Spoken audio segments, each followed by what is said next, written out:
మీరు రిచ్ అవ్వాలనుకుంటున్నారా? కానీ ఎలా అవ్వాలో తెలీదా? అయితే ఈరోజు పాడ్కాస్ట్ ఎపిసోడ్ మీకోసమే. బికాజ్ ఈరోజు మనతో పాటు ఉన్నారు the face and founder of money purse YouTube channel and he's none other than Sai Krishna Patri garu. So ఈరోజు నాకు ఫైనాన్స్ గురించి ఉన్న డౌట్స్ అన్నీ అడిగేశాను ఆయన్ని. ఇందులో సింపుల్ నుంచి ద మోస్ట్ కాంప్లికేటెడ్ క్వశ్చన్స్ వరకు చాలా ఇలా స్పూన్ ఫీడ్ చేసినట్టు ఆన్సర్ చేశారు. అండ్ ఇన్ఫ్యాక్ట్ ఈరోజు ఎపిసోడ్ తర్వాత finance has become a very interesting topic for మీ.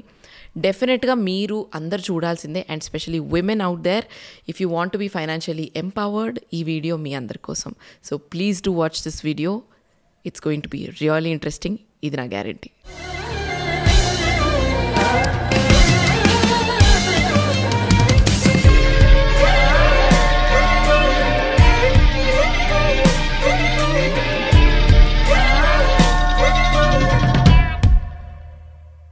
ఒక సేయింగ్ ఉంది, rich keep getting richer and the poor keep getting పువరర్ అని చెప్పి.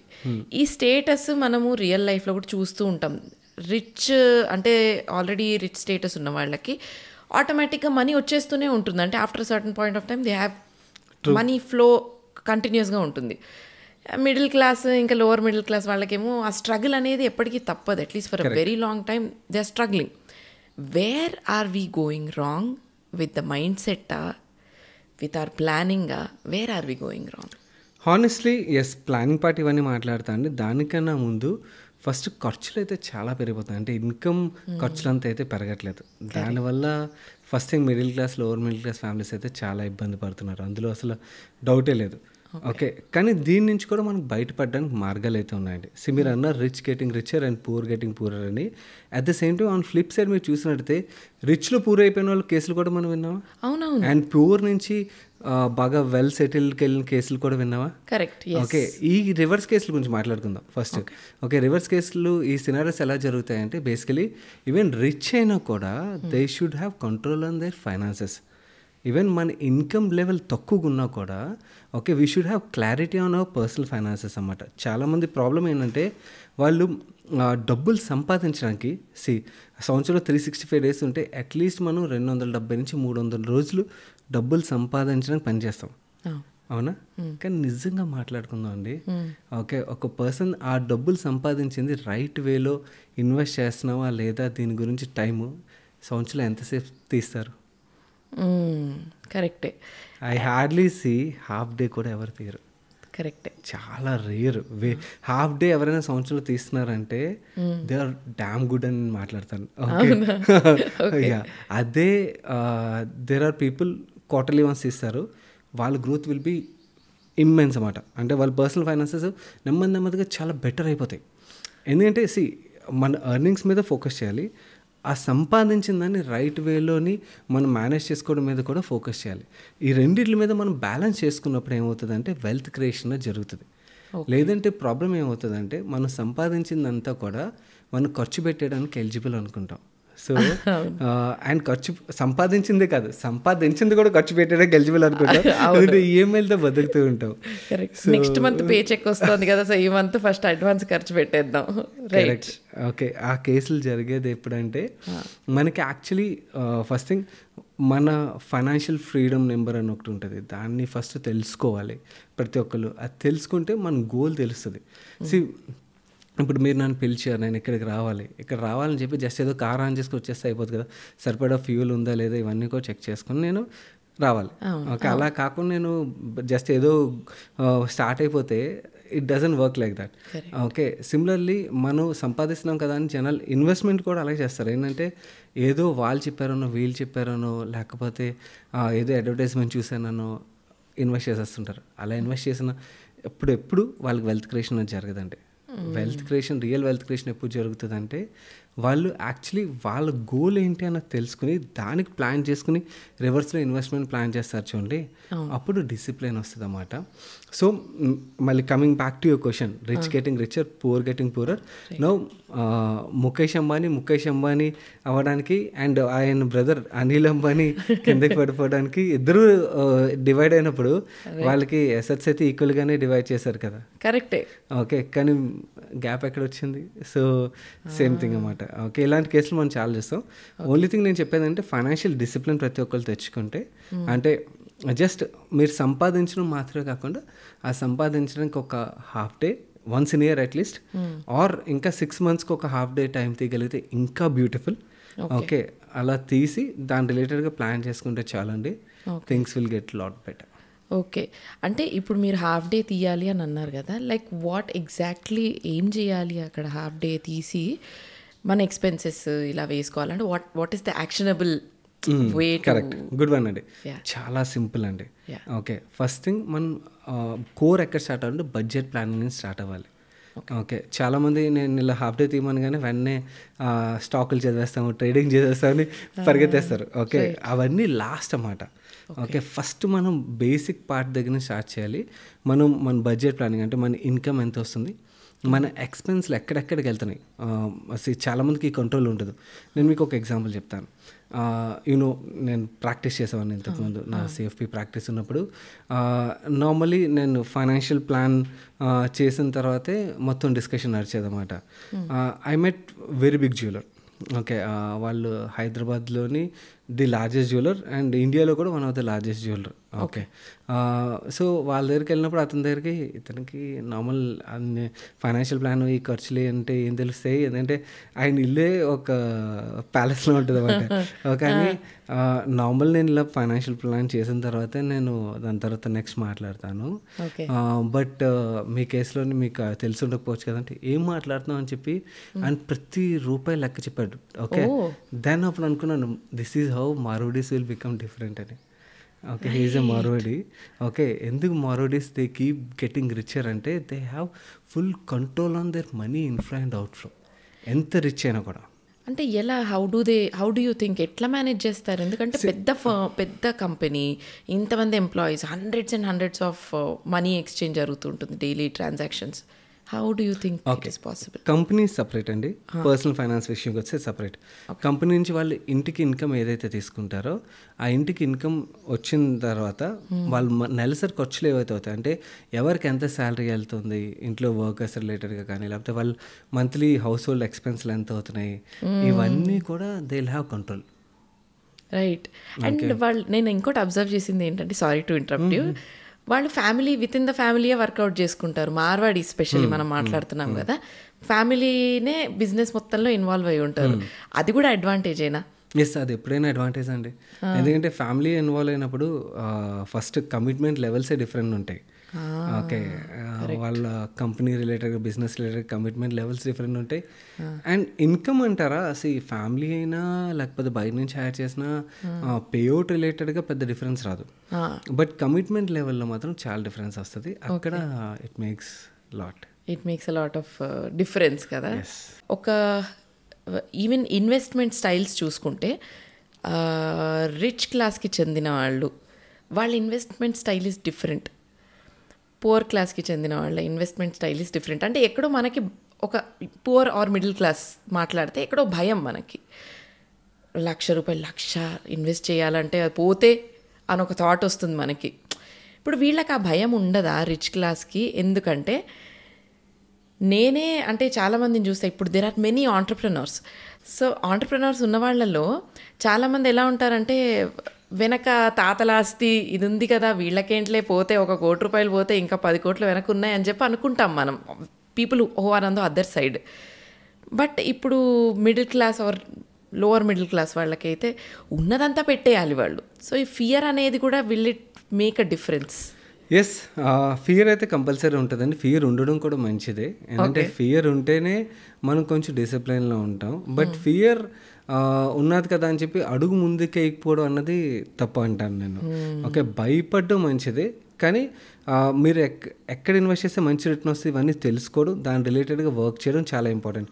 నా భయం ఉంది కదా అని చెప్పి నేను సేవింగ్ బ్యాంక్ అకౌంట్లోనే ఉంచుకుని ఉంటే మన ఇన్ఫ్లేషన్ ఏమో ఖర్చులు పెరుగుతుందేమో 68% పెరుగుతుంది, మనకు సేవింగ్ బ్యాంక్ అకౌంట్లో వచ్చి 3.5% వస్తుంది. సో మన యాక్చువల్లీ ఏదైతే మనీ ఉన్నదో దాని వాల్యూ తగ్గిపోతుంటుంది. సో మన ఇన్ఫ్లేషన్ బీట్ చేయాల్సి ఉంటుంది. ఇన్ఫ్లేషన్ బీట్ చేసే ప్రొడక్ట్స్ ఏముంటాయి, రియల్ ఎస్టేట్ ఉంటుంది, ఈక్విటీస్ ఉంటాయి. సో ఇవన్నీ ప్రొడక్ట్స్ మనకి ఇన్ఫ్లేషన్ బీట్ చేస్తాయి కాబట్టి ఆ ప్రొడక్ట్స్ రిలేటెడ్గా మనం అవేర్నెస్ పెంచుకోవడం అనేది చాలా ఇంపార్టెంట్ అనమాట. నేను ఇందాక అన్నాను చూడండి, ఇయర్లోని ఇంకా హాఫ్ డే తీయడం, హాఫ్ డేస్ మన పర్సనల్ ఫైనాన్సెస్ రిలేటెడ్గా ఆ టైం స్పెండ్ చేయడం, అండ్ 6 monthsకి ఒకసారి టైం తీయగలిగినట్టయితే ఇంకొంచెం దాని రిలేటెడ్ నాలెడ్జ్ పెంచుకోవడం. అండ్ ఇంకొంతమంది యాక్చువల్లీ 15 daysకి ఒకసారి ఒక సండే ఒక 1-2 hours అలా టైం తీస్తారు, వాళ్ళు నాలెడ్జ్ పెంచుకోవడానికి టైం స్పెండ్ చేస్తారు. ఇన్ఫ్యాక్ట్ రీసెంట్ టైంలో there is lot of change happening. నేను అదైతే అబ్జర్వ్ చేశాను, ఎస్పెషలీ మన తెలుగు స్టేట్స్లో ఇదైతే జరుగుతుంది. ఓకే, చాలామంది యూత్ ఓకే ఇంతకుముందు ఫైనాన్షియల్ లిటరసీ అన్నది చాలా చాలా తక్కువ ఉండేది, బట్ ఇప్పుడు ఫైనాన్షియల్ లిటరసీ అండ్ దాని related interest it has gone up a lot. Okay, and there are many people who are willing to learn things. Okay, ఇంతకుముందు సినారియోలో ఏంటంటే భయపడి ఎక్కడ ఇన్వెస్ట్ చేసేవారు కాదు, ఇప్పుడు నేర్చుకోవడానికి ప్రయత్నిస్తున్నారు, నేర్చుకుని దే ఆర్ ట్రయింగ్. సో ఇందాక మీరు అన్నారు చూడండి, రిచ్ పీపుల్ ఇన్వెస్ట్మెంట్ ప్యాటర్న్కి నార్మల్ మిడిల్ క్లాస్ ఫ్యామిలీకి ఇన్వెస్ట్మెంట్ ప్యాటర్న్ డిఫరెన్స్ ఉంటుందా అంటే ఎస్, డిఫరెన్స్ ఉంటుంది. బట్ ఈవెన్ మన మిడిల్ క్లాస్ ఫ్యామిలీస్ కూడా ఆ రిచ్ పీపుల్ ఇన్వెస్ట్ చేసే ప్రొడక్ట్స్ ఏవైతే వాటి రిలేటెడ్ నాలెడ్జ్ పెంచుకుని మనకు కూడా యాక్సెస్ ఉంటుంది కాబట్టి అక్కడ ఇన్వెస్ట్ చేయగలిగినట్టయితే we can also create same wealth. వాళ్ళు ఏదైతే వెల్త్ అంటే రేట్ ఆఫ్ రిటర్న్ ఏదైతే సంపాదిస్తున్నారో okay, similar rate of return మనం కూడా సంపాదించగలుగుతాం. ఓన్లీ థింగ్ నాలెడ్జ్ ఎన్హాన్స్ చేసుకోవాలి. ఓకే, అయితే నాకు కొంచెం టూకీగా చెప్పండి క్రిప్టో కరెన్సీ గురించి, బిట్ కాయిన్ ఇవన్నీ, దిస్ ఇస్ ద రేజ్ కదా ఇప్పుడు, ఒక్కసారి నాకు టూకీగా చెప్తారా? క్రిప్టో ఈజ్ సంథింగ్ ఏంటంటే I personally feel I want to stick with only regulated products అండి. అంటే regulated products unregulated products difference ఉంటుంది అన్నమాట. ఈ క్రిప్టోస్ ఇవన్నీ కూడా అన్రెగ్యులేటెడ్ ప్రొడక్ట్స్ కింద వస్తాయి. ఓకే, అండ్ ఈ అన్రెగ్యులేటెడ్ ప్రొడక్ట్స్లో ప్రాబ్లం ఏంటంటే ఫ్రాడ్ జరిగే ఆస్కారం అన్నది చాలా ఎక్కువగా ఉంటుంది. అండ్ ఎస్పెషల్లీ రీసెంట్ టైంలో ఏమవుతుందంటే మన తెలుగు స్టేట్స్లో ఇది ఎక్కువగా జరుగుతుంది. దట్టు Tier 3, Tier 4 సిటీస్ అంటే చిన్న చిన్న ఊర్లోని రోజుకొక పేరుతో ఒక కాయిన్ లాంచ్ చేస్తారు. ఓకే, జనాల దగ్గర ఇవన్నీ ఎలా హిట్ అవుతాయంటే గ్రీడ్ అండి. అంటే మీకు తెలుసు డబ్బులు అంత త్వరగా అయితే పెరిగిపోవు. Okay, it takes time. అవునా? ఓకే, కానీ ప్రాబ్లం ఏంటంటే ఇవన్నీ స్టోరీస్ ఎలా ఉంటాయంటే సంవత్సరంలో డబ్బులు 2-3 రెట్లు అయిపోతాయి, ఇలా అయిపోతాయి, అలా పెరిగిపోతాయి అనేసరికి నార్మల్లీ ఒక కామన్ మ్యాన్కి ఆశ అంటూ ఉంటుంది కదా, ఓకే నా డబ్బులు పెరిగిపోతే నేను కొంచెం ప్రశాంతంగా ఉండొచ్చు ఓకే అని చెప్పి వాటికి ఎక్కడో చోట మనం టెంప్ట్ అవుతాం అన్నమాట. ఇలాంటి ప్రొడక్ట్లలోకి ఇరుక్కుపోతుంటారు. సో ఈ స్కామ్స్ ఎక్కువైపోయి. ఓకే, ఇంతకుముందు ఓన్లీ బిట్ కాయిన్ ఎథేరియం వరకే ఉండేది, బట్ ఇప్పుడు పోర్టుకొక పేరుతో పుట్టుకొస్తున్నాయి అన్నమాట. దీంతో చాలామంది అయితే నష్టపోతున్నారు. I personally tell people to stay away. ఎందుకంటే ఎంతవరకు దూరంగా ఉంటే అంతవరకు మంచిది. రెగ్యులేటెడ్ ప్రొడక్ట్స్కి స్టిక్ ఆన్ ఉండడం బెటర్. అంటే మనకి ఆర్బీఐ రెగ్యులేటెడ్ ప్రొడక్ట్స్ అంటే బ్యాంకింగ్ రిలేటెడ్ ప్రొడక్ట్స్ ఏవైతే వాటికి, ఓకే ఐఆర్డీఏ రెగ్యులేటెడ్ ప్రొడక్ట్స్ అందులో కూడా మనకి సెట్ అయ్యే ప్రొడక్ట్ ఏదైతే ఉన్నదో ఐఆర్డీఏ రెగ్యులేటెడ్లో కూడా only term insurance, health insurance is enough. మిగిలిన ఇన్సూరెన్స్ పాలసీలన్నీ కూడా మసిపూసి మారేడుకాయలే. సో వాటి ఏముంటుంది. Okay, third SEBI approved products ఏదైనా స్టాక్స్లో కానీ మ్యూచువల్ ఫండ్స్లో కానీ వాటి రిలేటెడ్ అవేర్నెస్ పెంచుకుని వాటిల్లోని ఇన్వెస్ట్ చేయడం బెటర్. కానీ ఏంటంటే ఇక్కడ ఏంటంటే ఏదైనా ప్రాబ్లం వచ్చినట్టయితే మనం రెగ్యులేటర్ దగ్గరికి అప్రోచ్ అవ్వడానికి ఉంటుంది. ఓకే, మనకి ఏదైనా ఫ్రాడ్ జరిగినా ఏదైనా జరిగినా కూడా మనం రెగ్యులేటర్ దగ్గరికి వెళ్తాం. రెగ్యులేటర్ కూడా ఎప్పటికప్పుడు మానిటర్ చేస్తూ ఉంటారు. వీటిలో ఏంటంటే ఫ్రాడ్ ఎక్కువ. ఇన్ఫ్యాక్ట్ మన గవర్నమెంటే వద్దంటున్నప్పుడు, గవర్నమెంట్ ఆర్బీఐ వీళ్ళందరూ కూడా వద్దంటున్నప్పుడు మనం వెళ్ళి చేయడం how does it make sense? Correct, absolutely. I have a very practical question అండి. ఇప్పుడు నేను 40 yearsకి ఐ వాంట్ టు రిటైర్. నేను 40 yearsకి రిటైర్ అవ్వాలి అనుకున్నప్పుడు నా ప్లానింగ్ ఎలా ఉండాలి? నేను ఏ టైం నుంచి సేవింగ్ అనేది స్టార్ట్ చేయాలి? This is a hypothetical situation. No, it's a very good question అండి. Okay, this is the question everybody will have now. ఎందుకంటే డే టు డే లైఫ్లోని మనకి కార్పొరేట్ వరల్డ్లో ఎస్పెషల్లీ మాట్లాడుకుంటే స్ట్రెస్ అన్నది చాలా పెరిగిపోయింది. అండ్ లైఫ్లో అన్సర్టనిటీ బాగా పెరిగిపోయింది. ఓకే, సో దీంతో ఏంటంటే సమ్ ఫైనాన్షియల్ ఫ్రీడమ్ నెంబర్ ఏదైతే ఉన్నదో నేను ఎంత త్వరగా అచీవ్ చేసి అంత త్వరగా అచీవ్ చేయాలి అని చెప్పి అందరూ అనుకున్నారు. అండ్ ఫైర్ అని ఒక కాన్సెప్ట్ ఉంటుంది అన్నమాట, ఫైనాన్షియల్ ఇండిపెండెన్స్ రిటైర్ ఎర్లీ అని చెప్పి. ఇందులోని నేను ఫస్ట్ FI పార్ట్కి ఐఎమ్ ఫేవరబుల్. అంటే ఫైనాన్షియల్ ఇండిపెండెన్స్ ఎంత త్వరగా అచీవ్ చేయాలంటే అంత త్వరగా అచీవ్ చేయడం correct. Retire early part I have little disconnect అన్నమాట. ఎందుకంటే రిటైర్ ఎర్లీ త్వరగా రిటైర్ అయిపోయి ఏం చేస్తాం? అవును, అంటే బేసిక్గా I think it basically means that financial freedom అనేది అచీవ్ చేయడం important. Important. Okay, RE part ఏదైతే ఉన్నదో I have little disconnect. Okay, చాలా మంది అనుకుంటారు ఖాళీ కూర్చోవచ్చు అని, అంత ఈజీ కాదు ఖాళీ కూర్చోడు. ఓకే, సో ఆర్ఈ పార్ట్ కన్నా ఎఫ్ఐ పార్ట్ గురించి మాట్లాడుకుంటే, ఫైనాన్షియల్ ఇండిపెండెన్స్ పార్ట్ గురించి మాట్లాడితే, ఎస్ ఎంత త్వరగా అచీవ్ చేస్తే అంత మంచిదండి. నువ్వు ఈ త్వరగా అచీవ్ చేయాలంటే ఫస్ట్ ఫైనాన్షియల్ ఇండిపెండెన్స్ నేను అచీవ్ చేయాలంటే నా ఫైనాన్షియల్ ఇండిపెండెన్స్ నెంబర్ నాకు తెలియాలి. ఓకే, ఆ నెంబర్ ఎలా తెలుసుకుంటాం? చాలా సింపుల్. ఓకే, మన ఏదైతే యాన్యువల్ ఎక్స్పెన్స్ ఉందో, లెట్స్ సే మీ యాన్యువల్లీ ఖర్చులు ఒక 10 లక్షల రూపాయలు అవుతున్నాయి అనుకోండి, మినిమం మీ దగ్గర 25 టైమ్స్ నుంచి 30 టైమ్స్ ఆఫ్ దట్ మనీ అయితే ఉండాలి. ఓకే, అంటే మీకు 10 లక్షలు ఖర్చు అవుతుందంటే మీ దగ్గర 2.5 కోట్ల నుంచి 3 కోట్ల రూపాయలు ఉంటే మీరు to some extent financial freedom achieve చేసినట్టు. అంటే ఫైనాన్షియల్ ఫ్రీడమ్ అంటే ఓన్లీ మీ నెలసరి ఖర్చుల గురించి నేను మాట్లాడుతున్నాను, నేను ఇంకా పిల్లల ఫ్యూచర్ గురించి మాట్లాడలేదు. అవన్నీ ఎడిషనల్. రైట్. ఓకే, పిల్లల ఎడ్యుకేషన్లు, లేకపోతే వాళ్ళ పెళ్ళిళ్ళు, ఇవన్నీ ఆర్ ఇంకేమైనా గోల్స్ ఉన్నాయనుకోండి, అంటే ఒక ఇల్లు కొనడం, కార్ కొనడం, ఇవన్నీ గోల్స్ ఉన్నాయనుకోండి, అవన్నీ సపరేట్. బట్ ఓన్లీ నాకు జాబ్ ఉన్నా లేకపోయినా నాకు ఇంట్లోని ఏ ప్రాబ్లం ఉండకూడదు, నేను కంఫర్టబుల్గా బతకాలి అంటే మన ఏదైతే మన సంవత్సరానికి అయ్యే ఎక్స్పెన్స్ ఉంటుందో అది into 25 to 30 times of the corpus ఉంటే మనం ఫైనాన్షియల్ ఫ్రీడమ్ నెంబర్ అచీవ్ చేసినమాట అన్నమాట. సో దాన్ని రివర్స్ చేసుకోవాలి. అంటే నేను ఎప్పటి నుంచి సేవ్ చేయాలన్నది రివర్స్ క్యాలిక్యులేషన్ ఏంటి, మన దగ్గర ఎంత టైం ఉన్నది ఆ గోల్ అచీవ్ చేయడానికి. లెట్స్ సే ఒక 25 years పర్సన్ చూస్తున్నారు అనుకోండి ఈ వీడియోని. ఓకే, ఆయన దగ్గర 40 yearsకి గోల్ అచీవ్ చేయాలనుకుంటున్నాడు అనుకోండి, హీ హ్యాస్ 15 years. అంటే 15 years into 12 months. Okay, now దీనికి ఎంత ఇన్వెస్ట్ చేయాలి? దీనికి క్యాలిక్యులేటర్స్ అంటే అవైలబుల్గా ఉంటాయి. అండ్ నేను ఆల్రెడీ క్యాలిక్యులేటర్ కూడా తయారు చేసి మా ఛానల్లో అయితే ఆల్రెడీ రిలీజ్ చేసి ఉంచాను. People can visit and they can download, or even గూగుల్లో కూడా 5 క్యాలిక్యులేటర్స్ అంటే దొరుకుతాయి అన్నమాట. సో ఈ గోల్కి మనం రివర్స్ క్యాలిక్యులేట్ చేసుకుంటే మనం ఎంత ఇన్వెస్ట్ చేయాలని చూపిస్తుంది. కొన్నిసార్లు ఆ నెంబర్ చూపించేది ఏదైతే ఉన్నారో షాక్ తినిపిస్తుంది అన్నమాట, ఎంత సేవ్ చేయాలని. యాక్చువల్లీ మన ఇన్కమ్ కూడా అంత ఉండదు, కానీ భయపడాల్సిన పని లేదు. ఇనీషియల్గా చిన్న అమౌంట్తో స్టార్ట్ చేసిన స్టెప్అప్ ఇన్వెస్ట్మెంట్ అంటానమాట నేను. ఓకే, స్టెప్అప్ ఇన్వెస్ట్మెంట్ అంటే ఏంటంటే మన ఎర్నింగ్స్ ఎవ్రీ ఇయర్ పెరుగుతాయి కదండి. ఓకే, ఎర్నింగ్స్ పెరిగినప్పుడు మన ఖర్చులు కూడా పెంచుతాం. అవును, కానీ సేవింగ్స్ పెంచు. కరెక్టే, ఖర్చులు పెరుగుతాయి. ఓకే, ఎర్నింగ్స్ ఏ రేట్లో అయితే పెరిగిందో సేవింగ్స్ కూడా అదే రేట్లో పెంచుకుంటూ వెళ్ళినట్టయితే ఇనీషియల్గా చాలా చిన్న అమౌంట్తో సేవింగ్స్ స్టార్ట్ చేసినా కూడా ఓకే పెద్ద పెద్ద గోల్స్ అయితే అచీవ్ చేయొచ్చు. ఓకే, ఇప్పుడు మీరు చిన్న అమౌంట్ అన్నారు కదా, అంటే ఎంత మినిమం ఎంతతో స్టార్ట్ చేయొచ్చు? మినిమం అంటే 500 నుంచి కూడా ఇన్వెస్ట్మెంట్ స్టార్ట్ చేయొచ్చండి మన దగ్గర. ఇండియాలోని మంచి మంచి ప్రొడక్ట్స్ ఉంటాయి. పీపీఎఫ్ ఉన్నది, ఒకవేళ ఆడపిల్ల ఉన్నట్టయితే సుకన్య సమృద్ధి యోజన అని ప్రోడక్ట్ ఉన్నది, 2 ఫెంటాస్టిక్ ప్రొడక్ట్స్. దెన్ ఎన్పిఎస్ ఉన్నది, వెరీ గుడ్ ప్రొడక్ట్. ఇంకొంచెం బెటర్ రిటర్న్ కావాలంటే మ్యూచువల్ ఫండ్స్ ఉన్నాయి.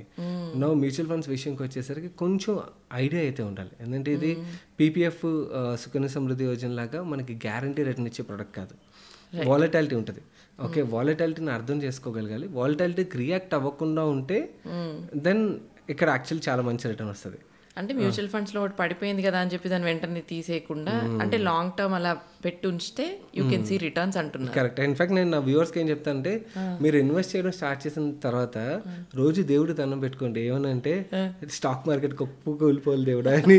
ఎందుకంటే మీరు ఎస్ఐపి రూపంలో సేవ్ చేస్తున్నట్టయితే ఓకే మార్కెట్ ఎంత పడితే అంత మంచిది. ఎందుకంటే మీ నెంబర్ ఆఫ్ యూనిట్స్ అనేవి ఎక్కువ అక్యుములేట్ అవుతాయి. ఓకే, అదే మార్కెట్ పెరిగిపోతేనే ప్రాబ్లం. మీరు అక్యుములేట్ చేసేటప్పుడు మీకు డబ్బులు కావాల్సి వచ్చినప్పుడు మార్కెట్ పెరిగి ఉండాలి. ఓకే, చాలా మంది ప్రాబ్లం ఏంటంటే ఇన్వెస్ట్ చేసిన తర్వాత ఎన్ని రోజులు చెక్ చేస్తారు అనుకుంటున్నారు వాళ్ళ ఇన్వెస్ట్మెంట్ పెరిగిందా తగ్గిందా అని? ఒక 1 month చేస్తారా? ఏం మాట్లాడుతున్నారు? 1 second అండి. జనాలు సెకండ్కి ఏమైంది ఇప్పుడు వచ్చి ఒక స్టాక్ కొంటారు, కొన్న తర్వాత కొనినవన్నీ ఇంకా ఆ రోజు సాయంత్రం వరకు కూడా ఆతృత ఆగదు, పెరిగిందా పడిందా అని చెప్పి. ఇక్కడే పెద్ద ప్రాబ్లం క్రియేట్ అవుతుంది అన్నమాట. In fact actually why do few people make money in equities? ఎందుకు majority of the people equities నుంచి డబ్బులు సంపాదించారంటే, ఇంతకు ముందు కాలంలో ఏంటంటే స్టాక్ మార్కెట్ ఇన్వెస్టింగ్లోని ఇన్ఫర్మేషన్ ఎడ్జ్ ఉండేది అన్నమాట. ఇన్ఫర్మేషన్ ఎడ్జ్ అంటే ఏంటంటే మనకి ఇప్పుడులాగా డేటా అవైలబిలిటీ అంత ఈజీగా ఉండేది కాదు ఇంతకుముందు, చాలా కష్టం ఉండేది. సో ముంబైలో ఉన్న వాళ్ళకి, గుజరాత్లో ఉన్న వాళ్ళకి కంపెనీస్ రిలేటెడ్గా ఇన్ఫర్మేషన్ దొరికేది, యాన్యువల్ రిపోర్ట్స్ అవి దొరికేవి. సో అవన్నీ చదివి వాళ్ళు ఇన్వెస్ట్ చేసేవారు. ఓకే, ఇప్పుడు ఒక ఫండ్ మేనేజర్కి ఏదైతే డేటా దొరుకుతుందో ఇక్కడ కూర్చున్న మనకు కూడా అదే డేటా దొరుకుతుంది. ఓకే, పబ్లిక్లీ డిస్క్లోజ్ డేటా, అంటే అన్డిస్క్లోజ్ డేటాస్ అయితే తెలియదు కానీ పబ్లిక్లీ డిస్క్లోజ్ డేటా విషయంకి వచ్చేసరికి మాత్రం అందరికీ ఒకటే డేటా దొరుకుతుంది. సో నౌ ఇక్కడ ఎడ్జ్ అంటే ఎవరు డబ్బులు సంపాదిస్తారంటే ఎవరి దగ్గర అయితే బిహేవియరల్ ఎడ్జ్ ఉంటుందో, అంటే మార్కెట్ పడినప్పుడు నేను భయపడకుండా, పెరిగినప్పుడు ఆనందపడిపోయి డాన్స్ వేయకుండా, ఓకే నా గోల్ ఇంకా చాలా దూరం ఉన్నదని చెప్పి వీటి గురించి ఇగ్నోర్ చేసిన వాళ్ళు they will make lot of money అన్నమాట. ఇన్ఫ్యాక్ట్ పడినప్పుడు ఆపర్చునిటీని చూసి ఎక్కువ డబ్బులు ఇన్వెస్ట్ చేయడం, ఓకే మార్కెట్ బాగా పీక్లో ఉన్నప్పుడు ఆ టైంలో ఇన్వెస్ట్ చేయకుండా ఉండడం, ఆర్ ఎక్కడైనా మన ఒక పర్టికులర్ కేటగిరీలో ఇన్వెస్ట్ చేసినప్పుడు అది బాగా పెరిగిపోయింది అనుకోండి, దాని నుంచి కొంచెం డబ్బులు తీసి వేరే కేటగిరీలోకి మూవ్ అవ్వడం, ఓకే ఇలాంటివి చేయగలిగిన వాళ్ళు ఎవరైతే ఉంటారో ఓకే వాళ్ళు they will make more money అన్నమాట. ఓహో, అంటే దీనికి కూడా కాన్స్టెంట్ మానిటరింగ్ ఉండాలి కదండి, నాట్ అంటే మరీ డేలో 100 సార్లు కాకుండా. మ్యూచువల్ ఫండ్ ఇన్వెస్ట్మెంట్ విషయంకి వచ్చేసరికి కాన్స్టెంట్ అంటే అవసరం లేదండి, వన్స్ ఇన్ ఇయర్ అయితే కంపల్సరీ ఉండాలి. వన్స్ ఇన్ ఇయర్ సరిపోతుంది, అంతకన్నా అవసరం లేదు. Once in year at least half day time spend చేస్తే చాలు. మన ఇన్వెస్ట్ చేసిన ఫండ్స్ ఎలా పర్ఫామ్ చేస్తున్నాయో జస్ట్ కూర్చొని చూసుకోవాలి. ఓకే కేటగిరీ ఉంటుంది అన్నమాట, అంటే లెట్స్ సే మనం ఒక ఫండ్లో ఇన్వెస్ట్ చేసాం, ఆ కేటగిరీలో ఒక 100 ఫండ్స్ ఉన్నాయనుకోండి, మన ఫండ్ టాప్ 50లో ఉందా లేదా చాలు. ఓకే టాప్ 50లో ఉంటే వరి అవ్వాల్సిన పని లేదు. ఓకే నెంబర్ 1 ఉండాల్సిన అవసరం లేదు, నెంబర్ 1 ఎప్పుడు ఉండదు, ప్రతిరోజు నెంబర్ 1 నెంబర్ 2 మారుతుంటాయి. ఓకే ఫస్ట్ 2 క్వార్టైల్స్ అంటారు అనమాట, అంటే 4 క్వార్టైల్స్ కింద డివైడ్ చేస్తారు, 25 25 25. ఫస్ట్ 2 క్వార్టైల్స్లో ఉన్నదంటే దెన్ ఇట్స్ గుడ్. అండ్ బెంచ్ మార్క్ని బీట్ చేయాలన్నమాట. బెంచ్ మార్క్ అంటే ఏంటంటే నిఫ్టీ 50, ఓకే నిఫ్టీ 500 ఇవన్నీ బెంచ్ మార్క్స్ అంటారు. ఓకే ఫండ్ ఇప్పుడే తెలుసుకుంటారా ఇవన్నీ? ఫండ్ దానికన్నా కూడా కొంచెం ఎక్కువ అబోవ్ యావరేజ్ రిటర్న్ డెలివర్ చేయాలి, కేటగిరీ యావరేజ్ కన్నా అబోవ్ యావరేజ్ రిటర్న్ డెలివర్ చేస్తే చాలు. ఇవి బేసిక్స్ మీరు కొన్ని వెబ్సైట్స్ ఉంటాయి, వాల్యూ రీసెర్చ్ అని, మనీ కంట్రోల్ అని, ఇలాంటి వెబ్సైట్కి వెళ్ళినా కూడా ఈ డేటా అయితే దొరికేస్తుంది. అది చెక్ చేసుకుంటే సరిపోతుంది, అంటే సంవత్సరంకి హాఫ్ డే టైం స్పెండ్ చేస్తే చాలు, అంతకుమించి అవసరం లేదు. బట్ డైరెక్ట్ స్టాక్స్ అంటారా, it's a different ball game all together. Direct స్టాక్స్లో ఇన్వెస్ట్ చేసినప్పుడు మాత్రం అక్కడ రెగ్యులర్గా ట్రాక్ చేస్తూ ఉండాలి, ఎందుకంటే సడన్గా ఏదైనా కంపెనీ రిలేటెడ్గా నెగిటివ్ న్యూస్ రావచ్చు, ఇంకా వచ్చినప్పుడు రియాక్ట్ అవ్వగలగాలి. ఓకే ఆర్ మనం దాన్ని అర్థం చేసుకోగలగాలి. అట్లీస్ట్ రియాక్ట్ అంటే లైక్ అప్పటికప్పుడు రియాక్ట్ అవ్వడమా? అంటే కంపెనీ రిలేటెడ్గా చాలా పెద్ద నెగిటివ్ కేసు వచ్చింది అనుకుందాం, అంటే అన్నీ అలా జరగవు, బ్లాక్ స్వాన్ ఈవెంట్స్ అంటారు మరి. సడన్గా ఏదైనా అన్నోన్ ఈవెంట్ జరిగింది ఓకే కంపెనీలోని, సో అలాంటప్పుడు మనం ఎగ్జిట్ అవ్వడం కూడా ఇంపార్టెంట్, లేదంటే మనకున్న ప్రాఫిట్స్ అన్నీ కూడా ఎగిరిపోతాయి అన్నమాట. సో ఆ ఎగ్జిట్ అవ్వడం తెలియకపోతే పద్మవ్యూహంలా అనమాట, ఎంటర్ అవ్వడం కాదు ఎగ్జిట్ అవ్వడం కూడా తెలియాలి. అది తెలుసుకున్న వాళ్ళు డైరెక్ట్ స్టాక్స్లో they can make lot of money. అది తెలియకుండా మాత్రం బ్లైండ్గా ఎప్పుడు స్టాక్స్లో ఇన్వెస్ట్ చేయకూడదు. ఓకే, ఇప్పుడు ఎగ్జిస్టింగ్ ప్రాబ్లం నా అబ్జర్వేషన్లో పియర్ ప్రెషర్ అనేది కొంచెం పెరిగిపోయింది. People are associating their success or their financial status to a car that they drive.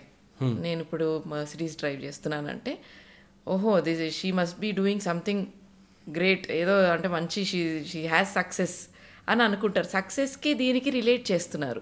So ఇప్పుడు సక్సెస్ ఉన్నోడు లేనోడు కూడా ఏం చేస్తున్నారంటే just to prove that they are successful or just to prove that they are financially extremely stable, కష్టపడి అప్పు చేసో కొనేస్తున్నారు. ఈ పియర్ ప్రెషర్ అనేది దీనివల్ల ఎఫెక్ట్స్ ఏంటి, ఇది ఎందుకు వస్తుంది అండ్ దీన్ని ఎలా ఆపాలి? Okay first 1-2 విషయాలండి. ఓకే మర్సిడీస్ ఉన్న వాళ్ళందరూ రిచ్ కాదు, దీనికి నేను ఒక ఎగ్జాంపుల్ చెప్తాను. Okay I saw one case. Okay there is one person, okay ఆయన ఈ నన్ను కళ్ళడానికి మర్సిడీస్లో వచ్చాడు. ఓకే వచ్చాడు అండ్ సరదాగా ఫైనాన్సెస్ గురించి, ఇట్స్ 7-8 year old బ్యాక్ దన్నమాట. ఓకే మొత్తం అన్ని ఫైనాన్స్ అన్నీ చూస్తే ఆయన దగ్గర యాక్చువల్లీ 50 లక్షల అప్పులు ఉన్నాయి, ఆస్తులు లేవు, అప్పులు ఉన్నాయి. ఓకే ఈ కార్ ఇవన్నీ ఎప్పుడో వాళ్ళ మామగారి దగ్గర నుంచి ఇవన్నీ వచ్చి సో కార్ ఉన్నది కదా, మర్సిడీస్ ఉన్నది కదా అని చెప్పి రిచ్ అని మనం డిసైడ్ అయిపోకూడదు. అండ్ ఇంకోటి మీరు అన్నట్టుండి పియర్ ప్రెషర్ ఏదైతే ఉన్నదో ఇది చాలా పెద్ద ప్రాబ్లం అయిపోయింది. సుబ్బారావు గారు వాళ్ళ అబ్బాయి ఇల్లు కొన్నాడని, లేకపోతే అప్పారావు గారు వాళ్ళ అబ్బాయి కారు కొన్నాడని చెప్పి ఇలాంటి ప్రెషర్లు, ఫ్యామిలీ నుంచి కూడా ఇలాంటి ప్రెషర్లు వస్తాయి. దీనివల్ల చాలామంది అప్పులు పాలైపోతున్నారు, ఎస్పెషల్లీ మిడిల్ క్లాస్ ఫ్యామిలీస్. మీరు ఫస్ట్ క్వశ్చన్ అడిగారు చూడండి, మిడిల్ క్లాస్ ఫ్యామిలీస్ ఇక్కడే ఉండిపోతున్నాం, వేరే రిచ్ ఈస్ గెటింగ్ రిచర్ అని. ప్రాబ్లం ఏంటంటే మన దగ్గర ఇన్వెస్ట్ చేయడానికి అడిషనల్ డబ్బులు ఏవైతే ఉన్నాయో ఈ పియర్ ప్రెషర్లో ఖర్చులకు వెళ్ళిపోతున్నాయి. ఇప్పుడు మనకి ఇంతకుముందు జనరేషన్కిను మన జనరేషన్కి చాలా డిఫరెన్స్ ఉన్నదండి. ఇంతకుముందు జనరేషన్లో అంటే మీ పేరెంట్స్ విషయంకి వచ్చేసరికి మీరు అబ్జర్వ్ చేస్తే వాళ్ళు ఓన్లీ బతకడానికి సంపాదిస్తే సరిపోయేది. వాళ్ళు సంపాదించింది ఏదైతే ఉన్నదో బతకడానికి, అంటే మిమ్మల్ని పెంచడానికి, వాళ్ళ లైఫ్ స్టైల్ బతకడానికి ఇవన్నిటికీ ఖర్చులు, అండ్ మిగిలినది ఏదైతే ఉందో వాళ్ళు సేవ్ చేయడానికి ఛాన్స్ ఉండేది. వేరే మన కేసు విషయంకి వచ్చేసరికి ఇప్పుడు లైఫ్ స్టైల్ ఎక్స్పెన్స్లు బాగా పెరిగిపోయి. ఓకే, ఇంతకుముందు ఇంటికి ఒక టీవీ ఉంటే ఇప్పుడు బెడ్రూమ్కి ఒక టీవీ అయిపోయింది. ఓకే, అండ్ మీకు తెలియకుండానే ఫ్యామిలీలో ముగ్గురు ఉంటే ముగ్గురిది 2-3 సంవత్సరాలకు ఒకసారి ఫోన్ మారుతుంది. 2-3 సంవత్సరాలు మారితే చాలా ఎక్కువ. అవునవును, నిజమే. అంటే ఐఫోన్ వాడు ఇయర్కి ఒకసారి రిలీజ్ చేస్తాడు కదా, ఇయర్కి ఒకసారి మారుతోంది, సో మారుతుంది. సో ఇవన్నీ లైఫ్ స్టైల్ ఎక్స్పెన్స్ అనమాట. మన ఖర్చులు అంటే ఓన్లీ మనం తినడానికి ఉండడానికి పెరుగుతున్నాయి అనుకుంటాం, కాదు. యాక్చువల్లీ మనం తెలియకుండా ఇవన్నీ కూడా లైఫ్ స్టైల్ ఎక్స్పెన్స్లు యాడ్ అయిపోతున్నాయి. దీనికి తోడు అడిషనల్గా ఈ పియర్ ప్రెషర్ అనమాట. అంటే నా దగ్గర నా ఇన్కమ్ ఏదైతే ఉన్నదో, నా ఇన్కమ్ ఇప్పుడు నా ఈఎంఐలకి సరిపడా లేదు అనుకోండి, లేకపోయినా కూడా మా రిలేటివ్లు ఎవరో కొన్నారు కదా అని చెప్పి చాలామంది అప్పు చేసి ఇల్లు కొనడాలు, దానివల్ల ఈఎంఐ ప్రెషర్తో సఫర్ అవడాలు, ఇవన్నీ ఎక్కువైపోతున్నాయి. సో దీన్ని కంట్రోల్లో ఉంచుకోవాలంటే ఏంటంటే నేను సింపుల్ థింగ్ చెప్తాను. మన లైఫ్ స్టైల్ ఎక్స్పెన్స్లు ఏవైతే ఉన్నాయో మనం సంపాదించే డబ్బుల్లోని 40%లో ఎప్పుడు కంట్రోల్ అయ్యి ఉండాలి. Life style or necessity expenses. Okay, so అంటే మనకి బతకడానికి కావాల్సినవి ఏవైతే ఉన్నాయి, డే టు డే ఎక్స్పెన్స్లు ఏవైతే ఉన్నాయి, ఇవన్నీ కూడా 40% ఆఫ్ అవర్ మంత్లీ ఇన్కమ్లోని రిస్ట్రిక్ట్ చేసుకోగలగాలి. లైఫ్ స్టైల్ ఉన్నాను, లైఫ్ స్టైల్ కమ్స్ నెక్స్ట్ అన్నమాట. 40% నెసెసిటీ, 20% ఈజ్ లైఫ్ స్టైల్. అంటే మన మొబైల్స్ అవ్వచ్చు, లేకపోతే బట్టలు అవ్వచ్చు, షాపింగ్, ఇవన్నీ కూడా లైఫ్ స్టైల్ ఎక్స్పెన్స్ల కింద అంటాను. 20% of your monthly income lifestyle ఎక్స్పెన్స్లో కంట్రోల్ చేయగలగాలి. 60% అయిపోయింది కదండి. ఇంకో 20-30%లోని ఈఎంఐస్ ఉండాలి. ఓకే, ఇంకొక 10-20% ఏదైతే ఉందో ఇనిషియల్గా అట్లీస్ట్ దాని నుంచి అయితే సేవింగ్స్ స్టార్ట్ అవ్వాలి. దాని నుంచి 10-20 నుంచి స్టార్ట్ చేసి దాన్ని 30-40 పెంచుకుంటూ వెళ్ళినట్టయితే, మీరు ఇందాక అడిగారే ఫైనాన్షియల్ ఫ్రీడమ్ అని చెప్పి, ఓకే, దాన్ని అచీవ్ చేయడం చాలా ఈజీ అయిపోద్ది. సో మన ఎర్నింగ్స్లోని ఎవరైతే 40% ఆఫ్ ది ఎర్నింగ్స్ సేవ్ చేయగలుగుతారో వాళ్ళు త్వరగా ఫైనాన్షియల్ ఫ్రీడమ్ అచీవ్ చేయగలుగుతారు. ఓకే, ఈ స్ట్రాటజీ తెలిసి ఉండాలి. స్టార్ట్ ఏం లేదండి, ఇట్స్ చాలా సింపుల్. మీకు నెలకు ₹1,00,000 వస్తుంది అనుకోండి. ఓకే, మీ నెసెసిటీ ఖర్చులు ఏవైతే ఉన్నాయో, అంటే ఇంటి రెంట్ కట్టడం, లేకపోతే పప్పులు ఉప్పులు ఇవన్నీ ఏవైతే ఉన్నాయో, ఎలక్ట్రిసిటీ, ఇవన్నీ కలిపి ఒక 40% ఆఫ్ యువర్ ఇన్కమ్లోని ఉంచుకునేటట్టు చూసుకోవాలి. దాని మించి ఖర్చు చేయకుండా. ఓకే, ఇంకో 20% మీ మొబైల్, షాపింగ్లు ఏవైతే ఖర్చులు ఉన్నాయో ఆ 20%లో ఉన్నాయా లేదా అని ఎవ్రీ మంత్ చెక్ చేసుకోవాలి. ఓకే, జస్ట్ దీనికి చేయాల్సింది ఎవ్రీ మంత్ మన ఖర్చులు రాసుకుంటే చాలు. ఓకే, ఇక్కడికి 60% అయిపోయింది. ఈఎంఐలు 20-30%లో డిస్ట్రిక్ట్ చేసుకోవాలి. ఓకే, మిగిలింది ఇంకో 10-20% సేవింగ్ ఇనిషియల్గా ఇక్కడ నుంచి. అంటే స్టార్ట్ చేయడం, నేను 10-20 సరిపోదు. ఓకే, కాకపోతే ఇనిషియల్గా అట్లీస్ట్ 10-20తో అయినా స్టార్ట్ చేస్తే సేవింగ్ అన్నది, దాని తర్వాత దీని పర్సంటేజ్ ఇన్కమ్ పెరిగే కొద్దీ పెంచుకుంటూ వెళ్ళొచ్చు అన్నమాట, మిగిలిన ఈఎంఐలు ఇవి పెంచకపోయినా. ఓకే, ఈ డిసిప్లిన్ లేదనుకోండి, ఈ కోర్ డిసిప్లిన్ లేదనుకోండి, ఎప్పటికీ మన ఫైనాన్షియల్ స్టేటస్ అనేది మారదు. మనం ఎక్కడున్నాం అక్కడే ఉంటాం. ఓకే, 10 సంవత్సరాల తర్వాత 15 సంవత్సరాల తర్వాత అయినా కూడా అక్కడే ఉంటాం. మళ్ళీ అనుకుంటాం, అరే రిచ్ అయిపోతున్నారు, మనం ఇలాగే ఉండిపోతున్నాం అని చెప్పి. మనం అలాగే ఎందుకు ఉండిపోతాం అంటే మన డిసిప్లిన్ లేకపోతే అలాగే ఉండిపోతాం. ఓకే, మనం రిచ్ ఎందుకు అవ్వట్లేదు అని అంటే maybe because we're pretending to be rich. Yes, you are absolutely right. Okay, ఇదే ఇన్ఫ్యాక్ట్ చాలా పెద్ద ప్రాబ్లం కూడా. చాలామంది ఏంటంటే మన చుట్టుపక్కల వాళ్ళు ఇలా ఉన్నారు కదా, నేను అలాగే ఖర్చు చేస్తేనే బాగుంటుందేమో అనుకుని వెళ్ళి ఖర్చు చేస్తుంటాం అన్నమాట. మన ఇన్కమ్ అంటే దానికి ఆ ఖర్చుకి మనం ఎలిజిబులా కాదా అని చెక్ చేసుకోవడం కూడా చాలా ఇంపార్టెంట్. అది లేకుండా మనం ఇప్పుడు లెట్స్ సే ఒక 50,000 నెలకి ఇన్కమ్ వస్తున్న అతను వెళ్ళి ఐఫోన్ కొని వాడుతున్నాడు అనుకోండి, ఓకే, 50,000లోనే ఐఫోన్కి తనకి 10,000 ఈఎంఐ అవుతుంది అనుకుందాం. ఓకే, 10,000 ఈఎంఐ పే చేస్తున్నాను అంటే నా 50,000లోని నేను పే చేయగలను కదా, సో నేను ఐఫోన్ కొనడానికి ఎలిజిబుల్ అంటే నో, నేను ఎలిజిబుల్ కాదు అంటాను. ఎందుకంటే ₹1,00,000 పెట్టి ఫోన్ కొనడం ఇట్స్ నాట్ రైట్ 50,000 ఇన్కమ్ ఉన్నప్పుడు. Okay, phone is necessary. Okay, నాకు ఓన్లీ ఐఫోన్ కావాలంటే ఇట్స్ ఏ లగ్జరీ అన్నమాట. సో నెసెసిటీకి లగ్జరీకి మధ్యలో డిఫరెన్స్ తెలుసుకుంటే చాలండి, లైఫ్ చాలా హ్యాపీగా ఉంటుంది. అది పర్సనల్ ఫైనాన్సెస్ ఇంకా హ్యాపీగా ఉంటాయి. ఓకే, దీని మధ్యలో చాలా థిన్ లైన్ డిఫరెన్స్ ఉంటుంది. ఇంకా సింపుల్గా చెప్పాలంటే ఇప్పుడు మనం ఈ పాడ్కాస్ట్ చేస్తున్నాం కదా, దీని తర్వాత నేను డిన్నర్ ఆకలేస్తుంది కాబట్టి నేను తినాలి అనుకోవడం ఇస్ నెసెసిటీ. బట్ నేను వెళ్ళి హోటల్లోనే తినాలనుకోవడం ఇస్ ఏ లగ్జరీ అన్నమాట. ఓకే, బాగా చెప్పారు. మీరు ఈ క్వశ్చన్ అడగడానికి రీజన్ నాకు తెలుసు. అంటే నార్మల్లీ మీ ఇండస్ట్రీలోని పియర్ ప్రెషర్ అనేది చాలా ఎక్కువ ఉంటుంది, చాలా ఎక్కువ. Okay, 2 questions. ఫస్ట్ థింగ్ ఏంటంటే ఇది వ్యూవర్స్ కూడా చాలా హెల్ప్ఫుల్ అవుతుంది. మీరు okay, I know me personal finances తెలుసు కాబట్టి, యాజ్ ఎ ఫ్యామిలీ ఫ్రెండ్ నాకు చాలా సంవత్సరాలు తెలుసు కాబట్టి, నాకు మీకు ఒక సంవత్సరం వర్క్ లేదనుకోండి, వర్క్ లేదని స్ట్రెస్ ఉంటుంది, కానీ ఫైనాన్షియల్ ఇల్లు గడుస్తూ లేదని స్ట్రెస్ ఉంటుందా? బై గాడ్స్ గ్రేస్ లేదు. ఒక సంవత్సరం కాదు, ఒక 5-6 సంవత్సరాలు అయినా కూడా ఉండదు. ఎందుకంటే because you guys are like that. అంటే మీ ఖర్చులు అవన్నీ ఫస్ట్ నుంచి ఏ రోజు కూడా మీరు సంపాదిస్తున్నాం కదా అని చెప్పి, ఓకే, మీకు 50 లక్షల కార్ కొనడం పెద్ద మ్యాటర్ కాదు, బట్ యూ ఫ్యామిలీకి ఏదైతే సరిపోదో అదే కార్లో మెయింటైన్ చేస్తారు. సో దానివల్ల మీకు ఈ స్ట్రెస్ ఏ రోజు లేదు. నిజంగానే. కానీ this is the same case with your peers? Not really అండి, not really. It will not be. ఎందుకంటే ప్రాబ్లం చెప్తాను, వాళ్ళు అంటే అందరినీ ఎవరినూ బ్లేమ్ చేయడం కాదు, కాకపోతే ఇక్కడ ఏంటంటే చాలామంది వాళ్ళకి తెలియక వాళ్ళ దగ్గర ఇన్కమ్ ఉన్న వెంటనే ఖర్చు చేసేస్తుంటారు. రెగ్యులర్గా వాళ్ళకి ఆ డిసిప్లిన్ పార్ట్ లేకపోవడం వల్ల, ఖర్చు చేసడం వల్ల ఎప్పటికప్పుడు ఆ స్ట్రెస్లో ఉంటారు. అందుకనే మనకి ఎస్పెషలీ మీ ఇండస్ట్రీ చూసినట్టయితే ఒకసారి వాళ్ళు మర్సిడీస్లో తిరుగుతారు, దాని తర్వాత సిచ్యువేషన్స్ బాగాలేని వాళ్ళు కూడా చాలా ఎక్కువ మంది కనబడుతుంటారు. అండ్ ఇంకొక సెకండ్ క్వశ్చన్, ఇది యాక్చువల్లీ ఇంపార్టెంట్ క్వశ్చన్, వ్యూవర్స్కి అయితే చాలా important. How do you control this peer pressure? ఎందుకంటే నాకు కంట్రోల్ చేయడం నా పియర్ ప్రెషర్ని it's very tough. And for me, నేను నా సర్కిల్లో కంట్రోల్ చేయడం whereas in your case it is very tough. ఎందుకంటే మీ పియర్ ప్రెషర్ చాలా ఎక్కువ ఉంటుంది. How do you manage that? Actually మీరు అన్నట్టు నిజంగా టఫ్. ఏదో ఒక రోజు మంత్లీ వన్స్ అన్నా అనిపిస్తుంది, కొంటే పోయింది కదా కొందాము, కొందాం అనిపిస్తుంది. బట్ సమ్టైమ్స్ అసలు నా గోల్ ఏంటి అనేది ఒక్కసారి ఆలోచించుకుంటే బ్యాంగ్ ఆన్. ఓకే, అవునా? ఓకే, ఇందాక నుంచి నేను అన్నాను, ఫస్ట్ మన గోల్ ఫైనాన్షియల్ ఫ్రీడమ్ పార్ట్ ఏదైతే ఉన్నదో అది తెలిస్తే ఈ తప్పు చేయం. Right, correct. చాలా మంది అది తెలియకే ఈ తప్పు చేస్తారు. నాకు ఆన్సర్ కావాలని నేను నా క్వశ్చన్ అడిగాను. ఓకే, వ్యూవర్స్ అర్థమైపోయింది అనుకున్నాను. It's very simple.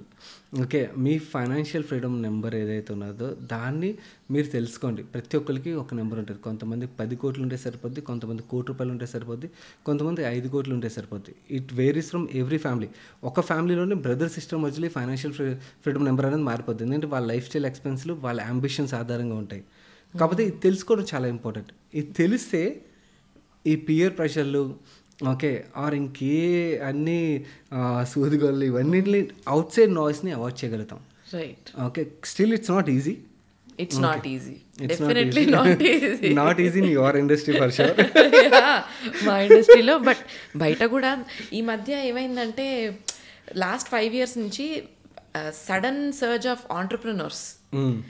ఈ ఆంటర్ప్రినర్స్ అనేసరికి ఏంటంటే I'm the CEO of so and so company అన్నప్పుడు CEOకి ఒక ఎస్థెటిక్ ఉండాలి కదా. CEO అనగానే ఒక బెంజ్ ఉండాలి, ఒక ఐఫోన్ ఉండాలి, పక్కన అసిస్టెంట్ ఉండాలి. ఈ ఎస్థెటిక్ వల్ల people are losing touch with reality is what I feel. But CEO అనేది ఒక టాటా ఎప్పుడు స్టార్ట్ అయ్యారు, like where did he start from అనేది ఆలోచిస్తే you are only seeing where Mukesh Ambani is today, but you are not seeing where he started. You are also suppose to draw parallel to that. దీనికి right example Mukesh Ambani గారి కన్నా కూడా అజీమ్ ప్రేమ్జీ గారు తీసుకొచ్చారు. Okay, ఈ travels అనే ఎకానమీ క్లాస్ ఒక ఆయన సొంత ఫ్లైట్లో తిరగలరు. చాలా మందికి ఎకానమీ క్లాస్లో కనబడుతుంటారు. విప్రో ఓనర్ ఓకే కొన్ని వేల కోట్ల అధిపతి ఓకే ఎకానమిక్ క్లాస్లో తిరుగుతారు, వేరే ఆయన ఎంప్లాయీస్ బిజినెస్ క్లాస్లో తిరుగుతారు. వాట్ ఐరనీ కదా అసలు. Okay, because he knows the value of money. అంటే it's not that he cannot travel, he might travel in business class, he might travel in his own flight, but కానీ అవసరం లేనప్పుడు even he is ready to travel in that economic class. So problem ఏంటంటే ఒక స్టేజ్కి వచ్చిన తర్వాత కొంతమంది వెనక్కి రావడానికి ఇష్టపడరు. ఓకే అన్నెసరీ ఆ ఖర్చులు పెంచుకుంటూనే వెళ్ళిపోతారు, అక్కడే ఆ ట్రాప్లో పడిపోతాం. ఇన్ఫ్యాక్ట్ డెట్ ట్రాప్లో పడిపోతాం, బయటకు రావడం కష్టం. ఇందు మూలంగా తెలిసింది ఏంటనగా లైఫ్ స్టైల్ అనేది ఎక్కడ దాకా అవసరమో అక్కడ దాకా పెంచుకోవాలి. Don't increase your life style so much that it is very difficult to come back. Bang on. Yeah, so this is what I understood. ఇది మెయింటైన్ చేస్తే చాలు. అంటే బెంజ్ కొనాల్సిన అవసరం లేదు, కొనే స్తోమత ఉంటే చాలు. అవును, అవసరమైతే కొనుక్కోవచ్చు. అవసరం లేనిది ఎవరికో చూపించాలి. అవతల వాళ్ళ కోసం మనం బతకూడదు అంటాను. అంటే మనకి అవసరం ఉన్నదనుకోండి, by anything if your financial support. Right. Okay, finance support చేస్తుంది కదా అని చెప్పి నేను అవతల కోసం కొనుక్కోడానికి అవసరం లేనిది ఇప్పుడు బెంచ్ కొని ఊరికే పార్కింగ్లోనే ఉంచారు అనుకోండి తీయకుండా, what is the point? Correct, absolutely. అయితే ఇంకొక క్వశ్చన్, మన తాతలు లేకపోతే మన పేరెంట్స్ వీళ్ళ సేవింగ్స్ అన్నీ ఒక విధంగా ఉండేవి. ఆ సేవింగ్స్లో మనకి ఇప్పటికి మనం అప్లై చేసుకోగలిగే సేవింగ్స్ ఏవైనా ఉన్నాయా దేర్ స్టైల్ ఆఫ్ సేవింగ్స్ నుంచి? అంటే లైక్ ల్యాండ్ కానీ గోల్డ్ కానీ. అదే మనం ఫాలో అవ్వాలండి. యాక్చువల్లీ చాలా మంది కొత్తగా చేయాలని చెప్పి they mess it up. Okay, మనం కొత్తగా చేయాల్సింది ఏం లేదు, they were doing good, we just need to follow their footsteps. Okay, వాళ్ళు వాళ్ళ కేసులోని బడ్జెటింగ్ ఉండేది. అవును, ఓకే ఎంత ఇన్కమ్ వస్తుంది, ఎంత ఖర్చులు అవుతున్నాయి, ఎంత పొదుపు చేస్తున్నాయి, ఇవన్నీ వాళ్ళకి తెలిసేది. ఇప్పుడు ఏంటంటే మన దగ్గర టైం లేదు అని ఒక వర్డ్ పెట్టుకుని ఓకే ఊరికే we're living like that. Okay బడ్జెటింగ్కి పెద్ద టైం అవసరం లేదు hardly. Okay there is one small app ఫోన్లో అవైలబుల్ ఉంటుంది. ఓకే యాప్లో నాకు ఖర్చు అవగానే ఎంట్రీ కొడితే చాలు, మంత్ ఎండ్లో చూపిస్తుంది నా ఇన్కమ్ ఎక్స్పెన్స్ చూపిస్తే నా దగ్గర ఎంత ఉన్నది అంటే ఎంతకి ఏ ఖర్చు దేనికి వెళ్తుందో తెలిసిపోతుంది. ఓకే సింపుల్ టిప్స్ ఫాలో అయితే చాలు. ఓకే ఈ బడ్జెటింగ్ పార్ట్ చేసుకుని దాని తర్వాత ఫస్ట్ ఈక్విటీస్ ఇవన్నీ వెళ్ళకల్లా ట్రెడిషనల్ ప్రొడక్ట్స్ ఏవైతే ఉన్నాయో పీపీఎఫ్ కానీ సుకన్య సమృద్ధి యోజన కానీ ఎఫ్డీతో వీటితో స్టార్ట్ చేసి దాని నెక్స్ట్ మనకు అవేర్నెస్ పెంచుకొని మ్యూచువల్ ఫండ్స్ ఇవన్నిటి వైపు వెళ్ళి ఇంకొంచెం మన దగ్గర ఇన్కమ్ పెరిగింది అనుకోండి దెన్ రియల్ ఎస్టేట్ ఇలాంటి ప్రొడక్ట్ల వైపు వెళ్ళి సో అలా మనం డైవర్సిఫై చేసుకుని డిసిప్లైన్గా సేవ్ చేస్తే చాలండి. చాలామంది వెల్త్ క్రియేషన్ అంటే ఓన్లీ ప్రొడక్ట్ వల్ల డిఫరెన్సియేషన్ వస్తుంది అంటారు. నో కాదు, నేను క్లియర్ చెప్పేదంటే డిఫరెన్సియేషన్ నీ వెల్త్ క్రియేషన్ వచ్చేది నీ బడ్జెటింగ్లోనే. ఓకే ఫస్ట్ ఇక్కడ నీ ఖర్చులు కంట్రోల్ నీ సేవింగ్ పర్సంటేజ్ పెరిగిందంటే ఓకే మిగిలిన అన్నీ సెట్ అయిపోతాయి. రైట్, ఇక్కడ ప్రాబ్లం ఉండి ఎంత ఎలాంటి ప్రోడక్ట్లో ఇన్వెస్ట్ చేసినా ఆ ప్రోడక్ట్లో ఉండలేవు, ఆ ప్రోడక్ట్ పెరిగేంత వల్ల ఉండలేవు. ఎందుకంటే డిసిప్లిన్ లేనప్పుడు ఏమవుతుంది ఆటోమేటిక్గా ఎప్పుడొకప్పుడు అమ్మాల్సిందే. దాన్ని అలా ఉంచితేనే కదా పెరుగుతుంది. కరెక్ట్. ఏ ఎస్టేట్ అయినా కూడా చాలామంది రియల్ ఎస్టేట్లోని ఎంత బాగా సంపాదించారు అని మాట్లాడుకుంటారు కదా. సో అది ఎందుకు అవుతుంది అంటే వాళ్ళ ప్రాపర్టీ పెరగడానికి టైం ఇచ్చి ఉంటారు, 10 సంవత్సరాలు 15 సంవత్సరాలు 20 సంవత్సరాలు టైం ఇచ్చి ఉంటారు. అందుకనే కాంపౌండ్ ఎఫెక్ట్ అన్నది వస్తుంది. కాంపౌండ్ అవ్వనేకుండా నేను ఎవ్రీ 6 monthsకి 1 yearకి ఇన్వెస్ట్ చేసింది అమ్మేస్తానంటే then there is no point. So అందుకని first set your discipline right, basics right, then ఇన్వెస్టింగ్కి రావాలి. ఇన్వెస్టింగ్కి వచ్చి రెగ్యులర్గా ఇన్వెస్ట్ చేయాలి అండ్ ఇన్వెస్టింగ్ని పెంచుకుంటూ వెళ్ళాలి అండ్ నాలెడ్జ్ పెంచుకుంటూ వెళ్ళి ఓకే బెటర్ ఈల్డ్ ఇచ్చే ప్రొడక్ట్స్ ఏవైతున్నాయో వాటి వైపు వెళ్ళాలి. అండ్ పియర్ ప్రెషర్కి వెళ్ళకుండా ఇందాక మనం మాట్లాడుకున్నాం కదా అలా పియర్ ప్రెషర్కి వెళ్ళి అప్పులు పాలవకుండా. ఈ టైంలో ఏంటంటే ఇంతకు ముందు కాలంలోని ఆ సీనియర్స్ వేర్ లక్కీ. ఎందుకు లక్కీ అంటే వాళ్ళకి డెట్ ట్రాప్ లేదు. ఓకే రోజుకి 100 calls వచ్చి క్రెడిట్ కార్డ్ తీసుకుంటారా, పర్సనల్ లోన్ తీసుకుంటారా, లేకపోతే ఈ ప్రోడక్ట్ కొంటారా, ఈ గోల్ లేవు. ఓకే వేరే ఇక్కడ ప్రాబ్లం ఏంటంటే ఈ పియర్ ప్రెషర్ ఒకటి, దాంతో ఈఎంఐలు ఈజీ అయిపోయాయని చెప్పి ఓకే ఈఎంఐలో ఏది పడితే అది కొనేయడం, ఓకే లోన్ దొరుకుతుంది కదా అని ఏది పడితే అది చేయడం. ఓకే నేను నా ఇన్కంలోని 50-60% ఈఎంఐకి వెళ్ళిపోయి హోమ్ లోన్ తీసుకుని కొనడం. ఓకే ఇలాంటివన్నీ మిస్టేక్స్ అన్నమాట, పర్సనల్ లోన్లు. ఇంకా వర్స్ట్ థింగ్ ఏంటంటే చాలామంది తెలియక లోన్ యాప్స్ అంటారు. ఓకే, వాటిల్లో కూడా లోన్లు తీసుకున్నారు. అవి ఇంకా torture. Loan apps. There are certain apps అన్నమాట, అన్రెగ్యులేటెడ్ యాప్స్. వాటిలో 30%, 40% ఇంట్రెస్ట్ ఛార్జ్ చేస్తారు. They torture people. వా, దే టార్చర్ పీపుల్. మరి ఎందుకు వెళ్తున్నారు జనాలు? తెలియక. అండ్ ఇంకోటి డిసిప్లిన్ లేక. వాళ్ళకి ఫైనాన్షియల్ డిసిప్లిన్ లేకపోవడం వల్ల బ్యాంకులు లోన్ లేవు. ఓకే, బ్యాంకులు లోన్ లేకపోతే ఇక్కడ ఏ సెక్యూరిటీ లేకుండా లోన్ ఇస్తారు. ఓకే, లోన్ ఇచ్చి they charge heavy money. In fact దానివల్ల చాలామంది సూసైడ్ అవి చేసుకొని చనిపోతున్నారు. అండ్ టార్చర్స్ ఏ లెవెల్లో అంటే మనం రష్మిక గారిది రీసెంట్గా ఒక ఇష్యూ విన్నాం, మార్ఫింగ్ రిలేటెడ్గా, డీఫేక్ రిలేటెడ్గా. ఓకే, ఈ లోన్ యాప్స్ వల్ల ఎలా అంటే they create such images and they share it with family. So blackmail, ఒక లెవెల్ ఆఫ్ బ్లాక్మెయిల్. ఎస్, వాళ్ళ కాంటాక్ట్స్ అన్నీ పుల్ చేసేస్తారు. ఓకే, పుల్ చేసి ఫస్ట్ లోన్ యాప్ ఇన్స్టాల్ చేయగానే కాంటాక్ట్స్ అన్నీ కూడా సింక్ చేసుకుంటారు. సింక్ చేసుకుని ఇలాంటి పనులు చేయడం, బెదిరించడాలు, ఓకే, ఇవన్నీ చేయడాలు. So we should not get in to that trap. So మన ఫైనాన్షియల్ డిసిప్లిన్ అంటే ఫస్ట్ అసలు అక్కడికి వెళ్ళాం. ఫస్ట్ అసలు ఎవరికైనా అప్పు కావాలంటే ఎన్బిఎఫ్సీలు, బ్యాంకులు దాటి వేరే వాటికి వెళ్ళకూడదు. ఓకే, ఏంటంటే ఆర్బీఐ అప్రూవ్డ్ కాబట్టి వీటి దగ్గర మనం ఆగాలి. ఈ అన్రెగ్యులేటెడ్ లెండర్స్ దగ్గర నుంచి ఎప్పుడు అప్పులు తీసుకోకూడదు. ఓకే, నా చిన్నప్పుడు మెమరీ ఒకటి చెప్తానండి. మా అమ్మ, మా పెద్దమ్మ వీళ్ళందరూ డబ్బాల్లో డబ్బులు దాచిపెట్టేవాళ్ళు. 50 రూపాయలు కూరగాయలకి ఇస్తే అందులో 10 రూపాయలను 20 రూపాయలు అది జమ చేసి అలా దాచిపెట్టేవాళ్ళు. కాకపోతే ఇప్పుడు చాలా ఇన్వెస్ట్మెంట్స్ వచ్చాయి, చాలా రకాలుగా.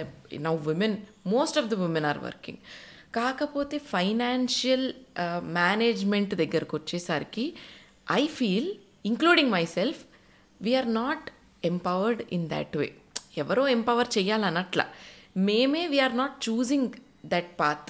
కరెక్ట్, ఐ అగ్రీ అండి. అది ఎందుకు చూస్ చేసుకోవట్లేదు అంటే ఇట్ ఫీల్స్ లైక్ ఏదో రాకెట్ సైన్స్, ఇది మాకు రాదు అని అనుకోవడం ఒక విధంగా. ఇంకో విధంగా చాలామంది ఏంటంటే ఫాదర్ టేక్ కేర్ చేయడం కానీ, లేకపోతే వాళ్ళ హస్బెండ్ పార్ట్నర్ టేక్ కేర్ చేయడం కానీ అలా వదిలేస్తున్నారు. ఇది కరెక్టా? అండ్ నో, యాక్చువల్లీ కరెక్ట్ కాదండి. అండ్ ఇంకొకటి మీరు అన్నారు చూడండి, మీ క్వశ్చన్లోనే ఆన్సర్ ఉన్నది. ఫస్ట్ నుంచి ఏంటంటే ఇంట్లోని ఫాదర్ ఫైనాన్సెస్ చూసుకోవడం, దాని తర్వాత పెళ్ళైన తర్వాత హస్బెండ్ చూసుకోవడం. దీనివల్ల ఏంటంటే నా రెస్పాన్సిబిలిటీ కాదు కదా అని టైప్లో అయిపోతుంది. కానీ problem actually it's a big issue we need to address. మీరు చాలా ఇంపార్టెంట్ క్వశ్చన్ అడిగారు. చాలా ఫ్యామిలీస్లోని నాకు క్వశ్చన్స్ వస్తాయి. నేను ఆస్క్ మనీ పర్ షో అని చెప్పి సండే వ్యూవర్స్ క్వశ్చన్స్ని ఆన్సర్ చేస్తుంటాను. చాలా క్వశ్చన్స్ ఏమొస్తాయంటే హస్బెండ్ చనిపోయిన తర్వాత వాళ్ళకి మనీ మేనేజ్ చేయడం రాక మోసపోయిన కేసులు, ఇలాంటివన్నీ వస్తుంటాయి అన్నమాట. అలా ఏం జరుగుతుందంటే మన పర్సనల్ ఫైనాన్స్ రిలేటెడ్గా ఏం ఐడియా లేదనుకోండి. ఓకే, హస్బెండ్కి ఏదైనా రిస్క్ జరిగినప్పుడు ఏదైతే డబ్బులు వస్తాయో ఆ డబ్బుల్ని ఎలా మేనేజ్ చేయాలో తెలియనప్పుడు సడన్గా కిచెన్ నుంచి తీసుకెళ్ళి మనీ మేనేజ్ చేసే అంటే ఎలా చేసేస్తారు? ఓకే, ఎవరి వల్ల కాదు. It takes time. ఈవెన్ ఎవరికైనా కూడా. ఓకే, సో టైం పడుతుంది. ఉమెన్ అవ్వచ్చు, మేల్ అవ్వచ్చు, ఎవరికైనా కూడా టైం పడుతుంది. సో సడన్గా ఆ టైంలో వాళ్ళ వల్ల అవ్వదు. So they start depending on somebody. No, ఆ డిపెండ్ అయినప్పుడు ఆ పర్సన్ ఎథికల్ పర్సన్ అయితే ఫైన్. బట్ మోస్ట్ కేసులు ఏమవుతుందంటే ఫ్యామిలీలోనే, ఫ్రెండ్స్లోనే వాళ్ళ సెల్ఫిష్ రీజన్స్తోని వేరియస్ ప్రొడక్ట్స్ వీళ్ళకి అంటగడుతుంటారు, వేరియస్ థింగ్స్ చేస్తుంటారు.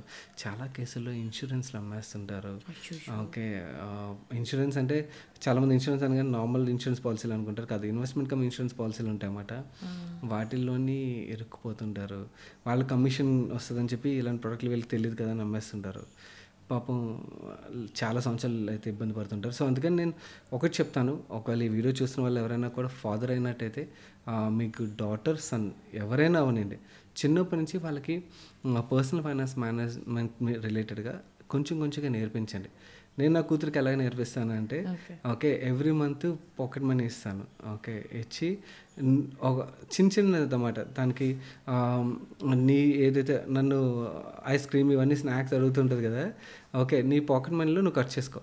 మిగిలిన నాకు చిన్నప్పుడు తనతో నేను స్టార్ట్ చేసింది అనమాట. మిగిలిన నాకు ఇన్వెస్ట్మెంట్కి ఇవన్నీ అలా కొంచెంగా ఇన్వెస్ట్మెంట్ ఇచ్చినప్పుడు దాని పేరు మీద ఏవైతే ఇన్వెస్ట్ చేసిన తర్వాత చూపించామన్నమాట. ఇక్కడ ఇన్వెస్ట్ చేశాను అని చెప్పి ఆ పెరిగిన తర్వాత కూడా చూపించాను. చూపించిన తర్వాత ఎలా అయిపోయిందంటే ఇప్పుడు బర్త్డేకి ఇవన్నీ వస్తాయి కదా డబ్బులు. ఓకే, మా నాన్నగారి దగ్గర నుంచి లేకపోతే నా వైఫ్ వాళ్ళ పేరెంట్స్ దగ్గర నుంచి ఎప్పుడైనా డబ్బులు వస్తే తీసుకొచ్చి ఇచ్చేస్తుంది అన్నమాట, ఇన్వెస్ట్ చేసేయండి. Wow. And she knows her savings ఎంత ఉన్నాయి ఏంటి రెగ్యులర్ ట్రాక్ చేస్తుంటుంది. అబ్బా సూపర్. ఇది actually I should start doing this. ఇది నేను I started one she was around 4-5 years అన్నమాట. అప్పటి నుంచి స్టార్ట్ చేశాను. సింపుల్ పెద్ద కాంప్లికేటెడ్ ఏం లేదు. ఇనీషియల్గా తనకి డబ్బులు ఇచ్చేవాడిని. అంటే పిల్లలు ఏదైనా అడుగుతారు కదా, నువ్వు ఈ నెలలో నువ్వు ఏదైనా ఖర్చు వేసుకో, ఓకే, కాకపోతే ఈ డబ్బుల్లోనే ఖర్చు చేసుకో. దీనివల్ల ఏమవుతుంది, ఫస్ట్ మన స్పెండింగ్ అనేది లిమిట్లో ఉంచుకోవాలి, ఏది పడితే అది అడగకూడదు అన్నది వస్తుంది. అండ్ వాళ్ళకి ఇంకోటి, వాళ్ళ చేతిలో ఖర్చు చేయించామంటే డబ్బులు వాల్యూ తెలుస్తుంది వెళ్ళిపోతుంటే. ఓకే, రియల్ క్యాష్ ఇవ్వాలన్నమాట. ఓకే, డబ్బులు ఎన్ని అయిపోతున్నాయని బాధ వస్తుంది కదా, అయిపోతుంటే ఖాళీ అయిపోతుంటే. అండ్ అలాగే దాన్ని మంత్ అయిపోయిన తర్వాత ఆ డబ్బులు తీసుకెళ్ళి మనం ఇన్వెస్ట్ చేసి, ఓకే, దాని తర్వాత వాళ్ళు చూపించాలి. ఓకే, ఇన్వెస్ట్ చేసాం అండ్ దాని తర్వాత పెరిగాయి అనుకోండి, వాళ్ళతో సరదాగా డిస్కస్ చేయాలి. ఏం చెప్పక్కర్లేదు. అంటే చాలా మళ్ళీ పిల్లలకి ఎందుకు ఇవన్నీ చెప్పడం అంటారు.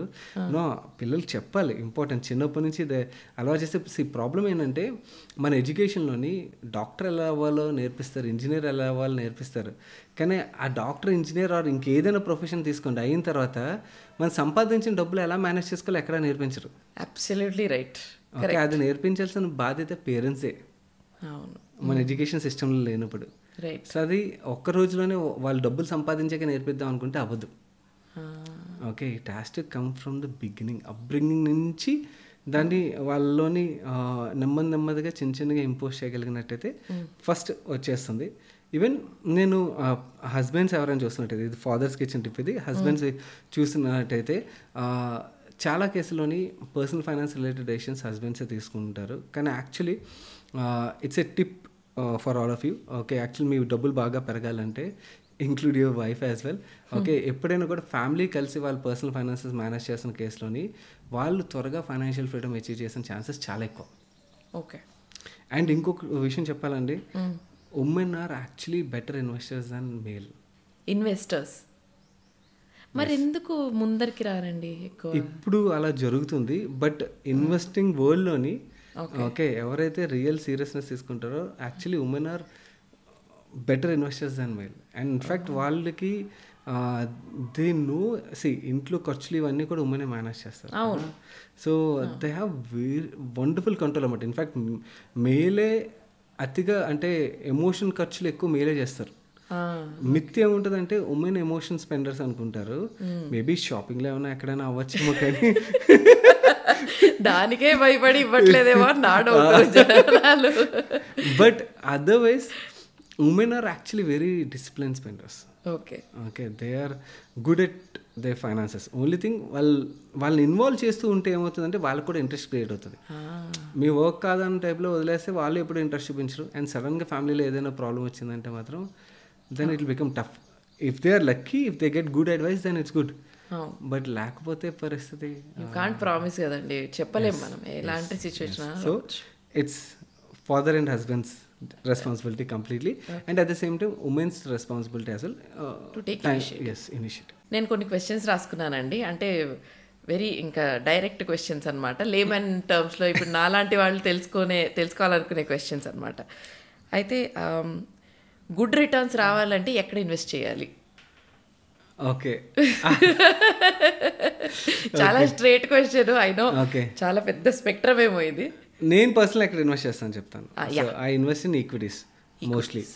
ఓకే, నాకు స్టాక్ మార్కెట్ రిలేటెడ్ నాలెడ్జ్ ఉన్నది కాబట్టి నేను స్టాక్స్లో ఇన్వెస్ట్ చేస్తాను. But okay, equities related return కావాలి, నాలెడ్జ్ లేని వాళ్ళంటే మ్యూచువల్ ఫండ్స్ యూస్ చేసుకోవచ్చు. మ్యూచువల్ ఫండ్స్లో కూడా ఏ ఫండ్ సెలెక్ట్ చేసుకోవాలో తెలియనట్టయితే బేసిక్ ఇండెక్స్ ఫండ్ అని ఉంటుంది. ఓకే, దాంతో స్టార్ట్ చేయొచ్చు అన్నమాట. Okay, Sensex Nifty index funds అని ఉంటే వాటితో బేసిక్గా స్టార్ట్ చేసి అయితే ఈక్విటీస్లో ఇన్వెస్ట్ చేయొచ్చు. Equities are fantastic products. Okay, నాకు మార్కెట్ వాలటిలిటీ అసలు అర్థం కాదు, భయం వేస్తుంది అనుకున్నట్టయితే ఇంకేదైనా బెస్ట్ ప్రొడక్ట్ ఉన్నదంటే నేను PPF is the best product అంటాను. చాలామంది 8.5% రిటర్న్ వస్తుందని చెప్పి పీపీఎఫ్ వద్దు అనుకుంటారు. యాక్చువల్లీ పీపీఎఫ్లో మనకి విత్డ్రాల్స్ కూడా ట్యాక్స్ ఉండదు అన్నమాట. ఓకే, 30% ట్యాక్స్ బ్రాకెట్లో ఉన్నా కూడా విత్డ్రాల్స్ ట్యాక్స్ ఉండదు. సో అది కూడా యాడ్ చేసుకుంటే your return actually goes up compare to మిగిలిన ప్రొడక్ట్స్ అన్నమాట. ఇంకా రియల్ ఎస్టేట్ ఈస్ అది నేను వద్దన్నా కూడా ఇన్వెస్ట్ చేస్తారు. వద్దని చెప్పను, ఎందుకంటే అందరికీ అది కూడా one of the asset class ఉండాలి. కాకపోతే ప్రాబ్లం ఏంటంటే మన తెలుగు వాళ్ళు ఎక్కువగా అదే ఎసెట్ క్లాస్ ఉంటుంది మోస్ట్ ఆఫ్ ద పోర్ట్ఫోలియోలోని. అండ్ మేనేజ్ చేయగలిగితే ఫైన్ అండి. అండ్ చాలామంది అపార్ట్మెంట్ ఇన్వెస్ట్మెంట్ కింద అనుకుంటారు. No, apartment is never an investment, apartment is a consumption. అవునా? యా, అపార్ట్మెంట్లో అంత పెద్ద ఎప్రిసియేషన్. హైదరాబాద్లో ఎక్కడ పడితే అక్కడ అపార్ట్మెంట్స్ లేపేస్తున్నారండి ఈ నమ్మకంతో. అందుకని I invest in real estate stocks.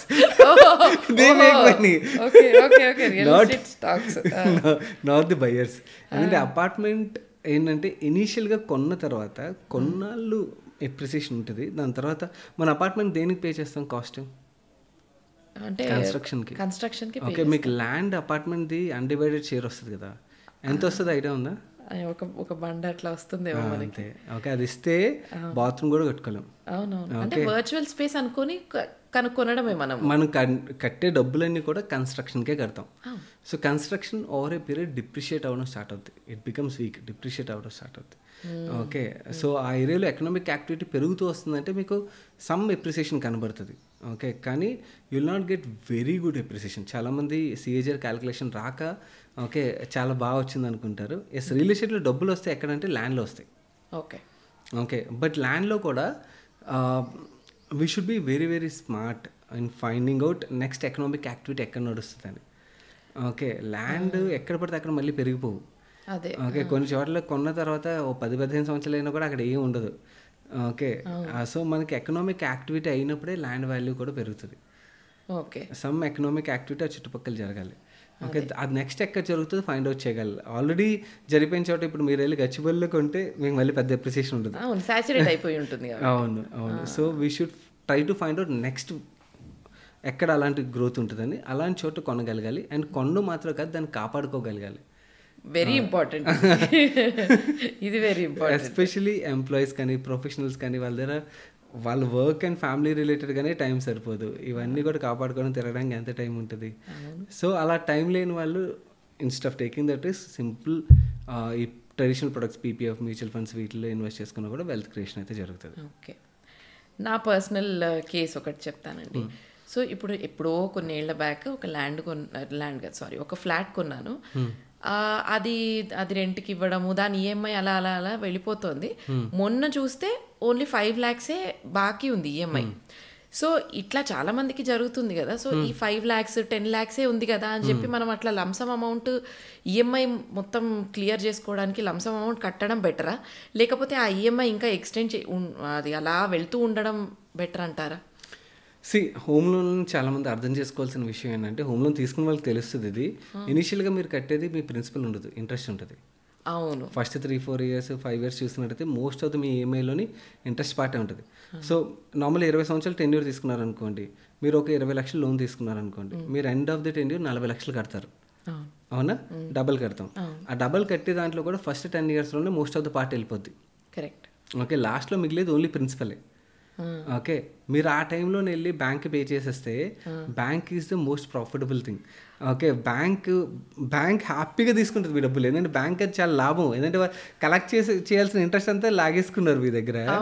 Okay, మీరు ఇప్పుడు ప్రిన్సిపల్ ఏమో 5 సంవత్సరాలు కట్టాల్సింది 1 సంవత్సరంలో కట్టేస్తారంటే వాళ్ళకి ఇంకేముంది, హ్యాపీగా వాళ్ళ డబ్బులు వచ్చేస్తున్నాయి కదా. Okay, so never do that. Home loan విషయంలోని ఎంత లాంగ్ టెన్యూర్ లాస్ట్ వరకు పే చేయగలిగితే అంత. బట్ చాలామంది ఏంటంటే దాన్ని ఒక సైకలాజికల్ బర్డెన్లా ఫీల్ అవుతారు ఈఎంఐస్ ఉన్నప్పుడు. బట్ ఒకటి ఇట్స్ ఏ సైకలాజికల్ మిత్ అన్నమాట. మీ దగ్గర సరిపడే ఇన్వెస్ట్మెంట్లు ఉన్నాయనుకోండి, ఏ రోజు ప్రాబ్లం వచ్చినా కూడా పే చేయగలిగే సిచ్యువేషన్ ఉన్నారనుకోండి, భయపడాల్సిన పనే ఉంది. ఇప్పుడు మీ దగ్గర 5 లక్షలు ఉన్నాయి, దాన్ని రైట్ వేలో ఎక్కడో చోట ఇన్వెస్ట్ చేశారు. ఓకే, మీకు ఏదో రోజు ప్రాబ్లం వచ్చింది, ఓకే ఇన్కమ్ రిలేటెడ్గా ఈఎంఐ పే చేయలేని పరిస్థితి వస్తుంది. చాలామంది అందు గురించే కదా కట్టేద్దాం అనుకుంటారు. సో అలా కట్టే బదులు నేను ఏమంటానంటే ఇన్వెస్ట్ చేసుకోండి. ఓకే, నార్మలీ ఈక్విటీస్ వీటిలోని ఐడియలీ 12% రిటర్న్ అయితే ఎక్స్పెక్ట్ చేయొచ్చు. హోమ్ లోన్ ఏమో మనకి 8.5-9% ఉంటుంది. ఓకే, 3-4% ఎడిషనల్ రిటర్న్ సంపాదిస్తారు. So why should you clear loan home loan విషయంకి వచ్చేసరికి. బట్ మిగిలిన అదర్ లోన్స్ అంటారా, పర్సనల్ లోన్ ఇవన్నీ కూడా అవి క్లియర్ చేశారు best. And home loan especially లాస్ట్లో క్లియర్ చేయకూడదు. లాస్ట్లో చేయకూడదు, కానీ ఫస్ట్లో ఒకవేళ లంసం ఇట్లా 1,00,000 ఇక్కడ బర్డెన్ తగ్గించుకోవాలనుకుంటే ఎస్ చేయొచ్చు. బట్ నేనైతే పే చేయను. నాకు తెలుసు, నాకు ఈక్విటీస్లో డబ్బులు ఎక్కువ వస్తాయి. ఓకే, నా దగ్గర ఇప్పుడు లెట్సే నా దగ్గర 1,00,000 ఉన్నదండి.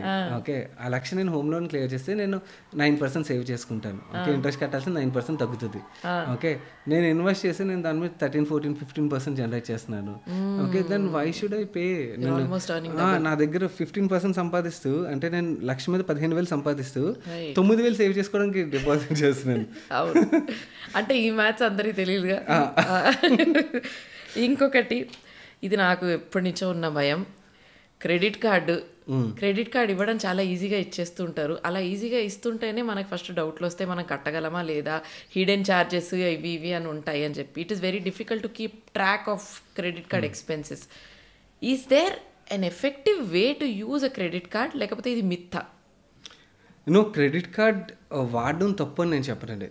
ఓకే, చాలా మంది మీకు సోషల్ మీడియా చూసుకుంటే క్రెడిట్ కార్డ్ వాడకూడదు, క్రెడిట్ కార్డ్ పడేయండి అని చెప్తాను. నేను ఎవరి దగ్గర అయితే ఫైనాన్షియల్ డిసిప్లిన్ లేదో వాళ్ళు వాడడం మానేయాలి. ఓకే, ఫైనాన్షియల్ డిసిప్లిన్ వాళ్ళు హ్యాపీగా క్రెడిట్ కార్డ్ వాడుకోవచ్చు. I use my credit card. Only thing ఏంటంటే క్రెడిట్ కార్డ్ ఉంది కదా అని చెప్పి క్రెడిట్ కార్డ్ లిమిట్ ₹1,00,000 ఉన్నది కదా అని ఇంకా నేను వెళ్ళి ఐఫోన్ కొనేస్తాను, కానీ నా దగ్గర యాక్చువల్ నెక్స్ట్ మంత్లో కట్టడానికి డబ్బులు లేవు. ఓకే, దాన్ని ఈఎంఐ కింద కన్వర్ట్ చేసుకుంటా, అది తప్పు. ఓకే, నేను నా పర్చేస్ చేసే ముందే నా దగ్గర డబ్బులు ఉండాలి. ఓకే, డబ్బులు ఉండి క్రెడిట్ కార్డ్తో స్పెండ్ చేసి దాని తర్వాత పేమెంట్ డ్యూ డేట్ కన్నా ముందే పే చేయగలిగినట్టయితే దాని ఇట్స్ గుడ్. క్రెడిట్ స్కోర్ కూడా ఇంప్రూవ్ అవుతుంది. So credit score is also important thing. రేపు ఏదైనా లోన్లు తీసుకోవాలంటే క్రెడిట్ స్కోర్ కంపల్సరీ చూస్తారు. Credit card is not bad if you are a prudent spender and అలాగే ఫైనాన్షియల్ డిసిప్లిన్ ఉంటాయి. ఓకే, లేకుండా కొంతమంది చేస్తారు ఏంటంటే మీకు తెలుసో తెలియదు, క్రెడిట్ కార్డ్ షాపులో స్వైప్ చేసి క్యాష్ తీసుకుంటారు.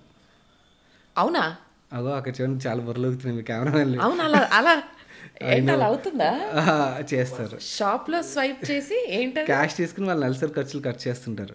అంటే can you explain how is it done? ఎట్లా చెప్తే ప్రాబ్లం ఏంటంటే చాలా మంది అలాంటి పనులు చేస్తారు, అది చేయకూడదని చెప్పడానికి.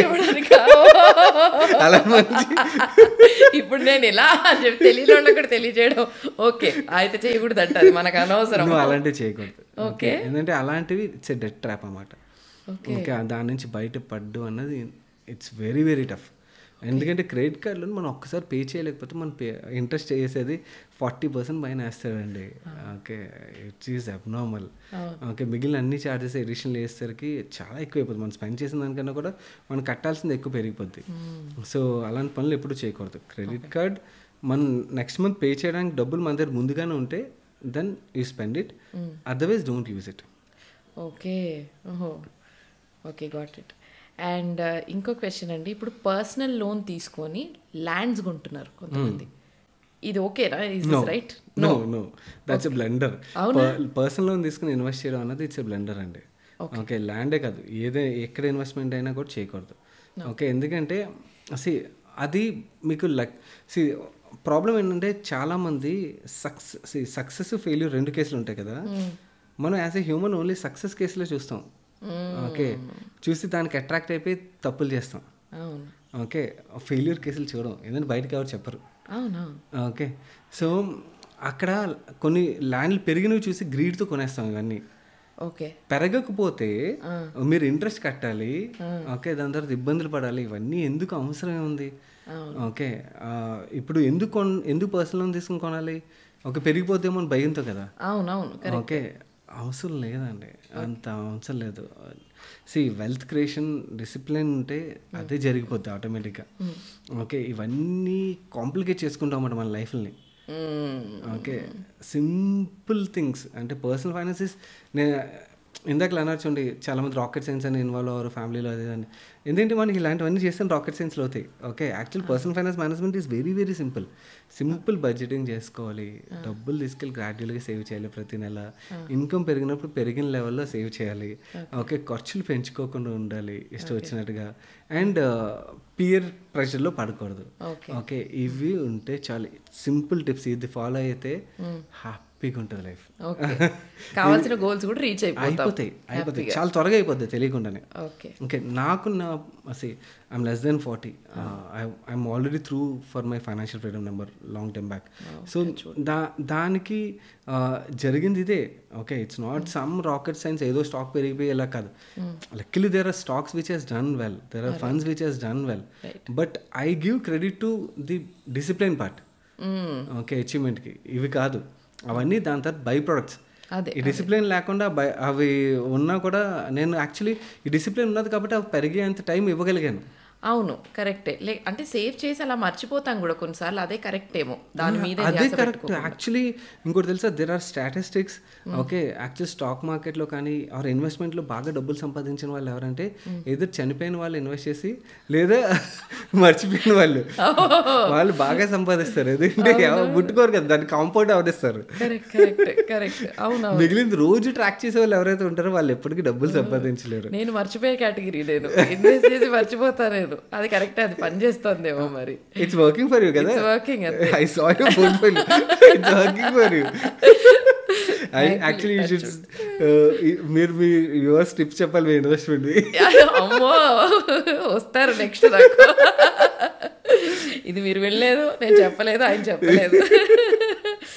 అయితే ఇంకో క్వశ్చన్, ఇప్పుడు రిచ్ అవ్వాలంటే 9 to 5 జాబ్ కాకుండా ఒక సైడ్ హస్సిల్ అంటే ఇంకొక ఎక్స్ట్రా ఇన్కమ్ సోర్స్ ఉండాలా?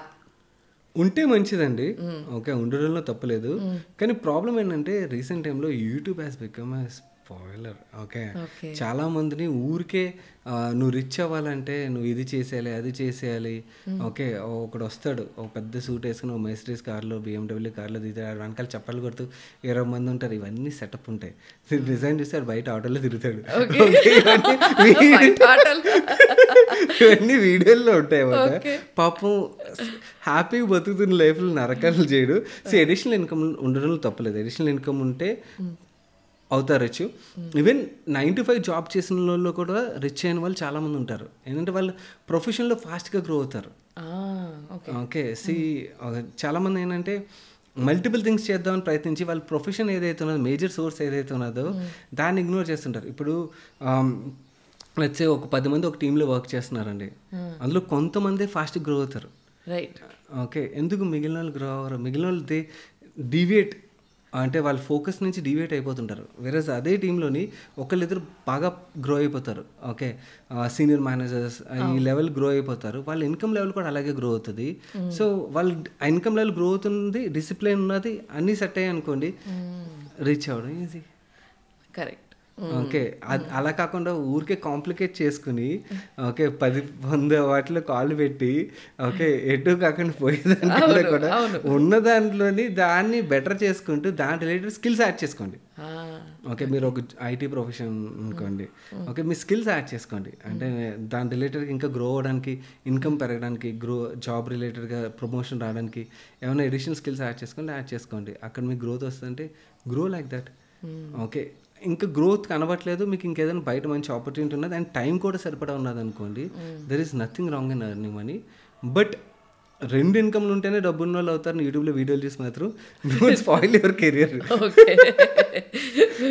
ఓకే, సింపుల్ క్వశ్చన్ నెక్స్ట్, ల్యాండా ఫ్లాటా?